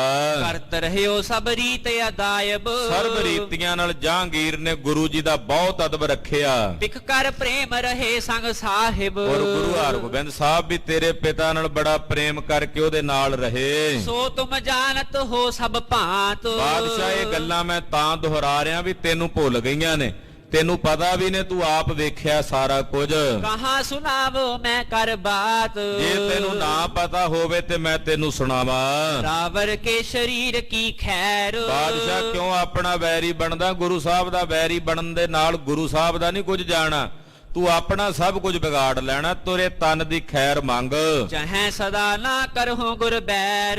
ਜੇ ਤੂੰ ਚਾਹੁੰਦਾ ਵੀ ਤੇਰੇ ਤਨ ਦੀ ਖੈਰ ਰਵੇ ਤੇ ਗੁਰੂ ਨਾਲ ਵੈਰ ਨਾ ਕਮਾ। ਜੇ ਤੂੰ ਚਾਹੁੰਦਾ ਤੂੰ ਸੁਖੀ ਰਵੇਂ ਤੇ ਗੁਰੂ ਸਾਹਿਬ ਨਾਲ ਦੁਸ਼ਮਣੀ ਨਾ ਕਰ। ਅਜ਼ਮਤ ਜੁਤ ਸ਼੍ਰੀ ਨਾਨਕ ਗਾਦੀ ਗੁਰੂ ਨਾਨਕ ਸਾਹਿਬ ਦੀ ਗੱਦੀ ਸਰਬ ਕਰਾਮਾਤਾਂ ਨਾਲ ਭਰੀ ਹੋਈ ਹੈ। ਕਰੇ ਸੇਵ ਬਨੀਅਤ ਅਹਲਾਦੀ ਉਹਨਾਂ ਦੀ ਸੇਵਾ ਕਰਕੇ ਖੁਸ਼ੀਆਂ ਮਿਲਦੀਆਂ ਨੇ, ਉਹਨਾਂ ਅੱਗੇ ਝੁਕ ਕੇ ਬਖਸ਼ਿਸ਼ਾਂ ਮਿਲਦੀਆਂ ਨੇ। ਬਿਗਰਨ ਤੇ ਪਾਏ ਨਾ ਕਲਿਆਣ ਤੇ ਜੇ ਵਿਗਾੜ ਪਾਏਗਾ ਤੇ ਤੈਨੂੰ ਕਲਿਆਣ ਨਹੀਂ ਮਿਲਣੀ, ਸੁਖ ਨਹੀਂ ਮਿਲਣਾ। ਇਹ ਤੋਂ ਸਾਰੇ ਬਿਦਤ ਜਹਾਨ ਇਹ ਗੱਲ ਸਾਰੇ ਜਗਤ ਵਿੱਚ ਪ੍ਰਗਟ ਹੈ ਬਾਦਸ਼ਾਹ। ਮੀਆਂ ਮੀਰ ਪੀਰ ਗੰਭੀਰ ਵੇਖ ਸਾਈਂ ਮੀਆਂ ਮੀਰ ਕਿੰਨੇ ਵੱਡੇ ਮੁਸਲਮਾਨਾਂ ਦੇ ਫਕੀਰ ਹੋਏ ਨੇ। ਮਾਨੈ ਤੁਰਕਾਨੋ ਲਖ ਧੀਰ ਜਿਨ੍ਹਾਂ ਨੂੰ ਸਾਰਾ ਤੁਰਕਾਨਾ ਮੰਨਦਾ ਹੈ। ਤਿਨਹੋ ਅਦਾਇਬ ਕੇ ਤਿਕ ਰਾਖਾ ਵੇਖ ਉਹਨਾਂ ਨੇ ਵੀ ਕਿੰਨਾ ਅਦਬ ਰੱਖਿਆ ਗੁਰੂ ਹਰਗੋਬਿੰਦ ਸਾਹਿਬ ਦਾ ਸਾਈਂ ਮੀਆਂ ਮੀਰ ਨੇ। ਤੁਮ ਪੁੱਛਾ ਗੁਰ ਜਸ ਅਬਿਲਾਖਾ ਉਹ ਪੁੱਛਿਆ ਸੀ ਨਾ ਬਾਦਸ਼ਾਹ ਸ਼ਾਹਜਹਾਨ ਨੇ ਪੁੱਛਿਆ ਸੀ ਸਾਈਂ ਮੀਆਂ ਮੀਰ ਨੂੰ, ਤੇ ਸਾਈਂ ਮੀਆਂ ਮੀਰ ਨੇ ਤੁਹਾਨੂੰ ਵੀ ਗੁਰੂ ਹਰਗੋਬਿੰਦ ਸਾਹਿਬ ਦਾ ਜਸ ਕਰਕੇ ਸੁਣਾਇਆ ਸੀ। ਗੁਰ ਖੁਦਾਏ ਕੇ ਰੂਪ ਬਤਾਏ ਉਹਨਾਂ ਨੇ ਕਿਹਾ ਸੀ ਤੈਨੂੰ ਕਿ ਗੁਰੂ ਹਰਗੋਬਿੰਦ ਸਾਹਿਬ ਆਪ ਖੁਦਾ ਨੇ, ਆਪ ਹੀ ਅੱਲਾਹ ਹਨ। ਸਕਲ ਪੀਰ ਜਿਹੇ ਨਿਸ ਦਿਨ ਧਿਆਏ ਸਾਰੇ ਪੀਰ ਉਹਨਾਂ ਨੂੰ ਰਾਤ ਦਿਨ ਧਿਆਉਂਦੇ ਨੇ। ਜੇ ਰਿਸ ਕਰ ਸ਼੍ਰੀ ਹਰਗੋਬਿੰਦ ਜੇ ਕਰਕੇ ਤੇ ਬੀ ਰਸ ਵਿੱਚ ਆ ਕੇ ਗੁਰੂ ਹਰਗੋਬਿੰਦ ਸਾਹਿਬ ਜੀ ਨੇ ਕਹਿ ਕੁਵਾਕ ਬਨ ਛਤਰ ਮਨਿੰਦ ਜੇ ਉਹਨਾਂ ਨੇ ਕੋਈ ਇਹੋ ਜਿਹਾ ਵਾਕ ਕਰ ਦਿੱਤਾ ਬਾਦਸ਼ਾਹ ਤੇਰਾ ਕੱਖ ਨਹੀਂ ਰਹਿਣਾ, ਕੱਖ ਨਹੀਂ ਬਚਣਾ। ਉਹਨਾਂ ਦੇ ਇੱਕ ਬਚਨ ਨਾਲ ਬਾਦਸ਼ਾਹ ਭਿਖਾਰੀ ਬਣ ਜਾਂਦੇ ਐ। ਪੁਨਿਓ ਪਾਏ ਨੈ ਬਨ ਹੈ ਕੋਈ ਹਾਂ ਫਿਰ ਮੁੜ ਕੇ ਨਹੀਂ ਕੋਈ ਉਪਾਅ ਸੁਝਣਾ, ਕੋਈ ਰਸਤਾ ਨਹੀਂ ਲੱਭਣਾ। ਮਿਟ ਹੈ ਨਹੀਂ ਸਫਲ ਸੋ ਹੋਈ ਜਿਹੜਾ ਬਚਨ ਉਹ ਕਰ ਦਿੰਦੇ ਨੇ ਉਹ ਮਿਟਦਾ ਨਹੀਂ, ਸਫਲ ਹੁੰਦਾ ਹੈ। ਕੁਸ਼ਲ ਸ਼ਰੀਰ ਆਪ ਕੀ ਚਹੀ ਬਾਦਸ਼ਾਹ ਮੈਂ ਤਾਂ ਤੇਰੇ ਸਰੀਰ ਦੀ ਸੁੱਖ ਮੰਗਦਾ, ਬਾਜ ਤਾਂ ਕਈ ਆਉਂਦੇ ਜਾਂਦੇ ਰਹਿਣਗੇ। ਜਾਂ ਤੇ ਮੈਂ ਤੁਮ ਸੋ ਇਹ ਕਹੀ ਮੈਂ ਤੇਰਾ ਭਲਾ ਮੰਗਦਾ ਹੋਇਆ ਤੈਨੂੰ ਇਹ ਗੱਲ ਨਾ ਤੇਰੀ ਸਿਆਣਪ ਦੀ। ਆਗੇ ਮਾਲਿਕ ਆਪ ਵਿਚਾਰੋ ਅੱਗੇ ਤੂੰ ਆਪ ਮਾਲਕ ਹੈ, ਤੇਰੀ ਮਰਜ਼ੀ। ਤੈਨੂੰ ਨਹੀਂ ਆਪਣਾ ਸਰੀਰ ਚੰਗਾ ਲੱਗਦਾ, ਤੁਰਦਾ ਫਿਰਦਾ ਤੈਨੂੰ ਆਪਣਾ ਆਪ ਨਹੀਂ ਚੰਗਾ ਲੱਗਦਾ, ਤੇ ਫਿਰ ਜੋ ਮਰਜ਼ੀ ਕਰ, ਤੇਰੀ ਮਰਜ਼ੀ। ਆਪਣੀ ਭਲੀ ਬੁਰੀ ਨਿਰਧਾਰੋ ਆਪਣਾ ਭਲਾ ਬੁਰਾ ਤੂੰ ਆਪ ਹੀ ਸੋਚ। ਆ ਜਿਹੜੀ ਤੇਰੀ ਫੌਜ ਬੈਠੀ ਹੈ ਜਿਨ੍ਹਾਂ ਨੂੰ ਤੂੰ ਭੇਜਣਾ, ਇਹ ਤੁਰਦੇ ਫਿਰਦੇ ਨਹੀਂ ਚੰਗੇ ਲੱਗਦੇ ਤੈਨੂੰ, ਤੇ ਭੇਜ ਦੇ। ਹਰ ਮੈਂ ਸੁਣਿਓ ਸੋ ਕਿਨ ਹੋਇਓ ਚਾਰੇ ਨਾਲੇ ਮੈਂ ਇਹ ਗੱਲ ਸੁਣੀ ਹੈ ਤੇ ਮੈਨੂੰ ਕਿਸੇ ਨੇ ਦੱਸੀ ਹੈ। ਸ਼੍ਰੀ ਅੰਮ੍ਰਿਤਸਰ ਸ਼ੋਰ ਸਿਧਾਰੇ ਗੁਰੂ ਸਾਹਿਬ ਇਸ ਵੇਲੇ ਅੰਮ੍ਰਿਤਸਰ ਸ਼ਹਿਰ ਵੀ ਕੋਈ ਨਹੀਂ। ਇਹ ਵੀ ਵੇਖੋ ਨੀਤੀ ਸੀ, ਵਜ਼ੀਰ ਖਾਨ ਵੀ ਵਰਤ ਰਿਹਾ, ਸਤਿਗੁਰੂ ਜੀ ਨੇ ਵੀ ਵਰਤੀ ਹੈ। ਕਹਿਣ ਲੱਗਾ ਵੀ ਮੈਂ ਸੁਣਿਆ ਵੀ ਉਹ ਅੰਮ੍ਰਿਤਸਰ ਸ਼ਹਿਰ 'ਚ ਕੋਈ ਨਹੀਂ, ਇਸ ਵੇਲੇ ਚਲੇ ਗਏ ਨੇ। ਜੜ ਲਸ਼ਕਰ ਕਿਤ ਜਾਏ ਪਿਛਾਰੀ ਤੇ ਦੱਸ ਉਹਨਾਂ ਦੇ ਪਿੱਛੇ ਤੇਰਾ ਲਸ਼ਕਰ ਕਿੱਥੇ ਜਾਂਦਾ ਰਹੇਗਾ? ਉਹ ਖਬਰੇ ਅੱਗੇ ਕਿੱਧਰ ਗਏ ਨੇ ਕਿੱਧਰ ਨਹੀਂ, ਤੇ ਤੇਰੀਆਂ ਫੌਜਾਂ ਪਿੱਛੇ ਪਿੱਛੇ ਕਿੱਥੇ ਕਿੱਥੇ ਜਾਣਗੀਆਂ। ਰੌਰਾ ਪਰ ਹੈ ਮੁਲਕ ਮਹਿ ਭਾਰੀ ਸਾਰੇ ਮੁਲਕ 'ਚ ਰੌਲਾ ਪੈ ਜਾਏਗਾ। ਤੇਰੀ ਫੌਜ ਜਦੋਂ ਪਿੱਛੇ ਪਿੱਛੇ ਜਾਏਗੀ, ਕਈ ਪਿੰਡ ਉਜੜਨਗੇ, ਕਈ ਤਬਾਹ ਹੋਣਗੇ। ਤੇਰੀਆਂ ਫੌਜਾਂ ਨੇ ਕੋਈ ਖੈਰ ਗੁਜ਼ਾਰ ਨਹੀਂ ਜਿੱਥੇ ਜਾਣਾ।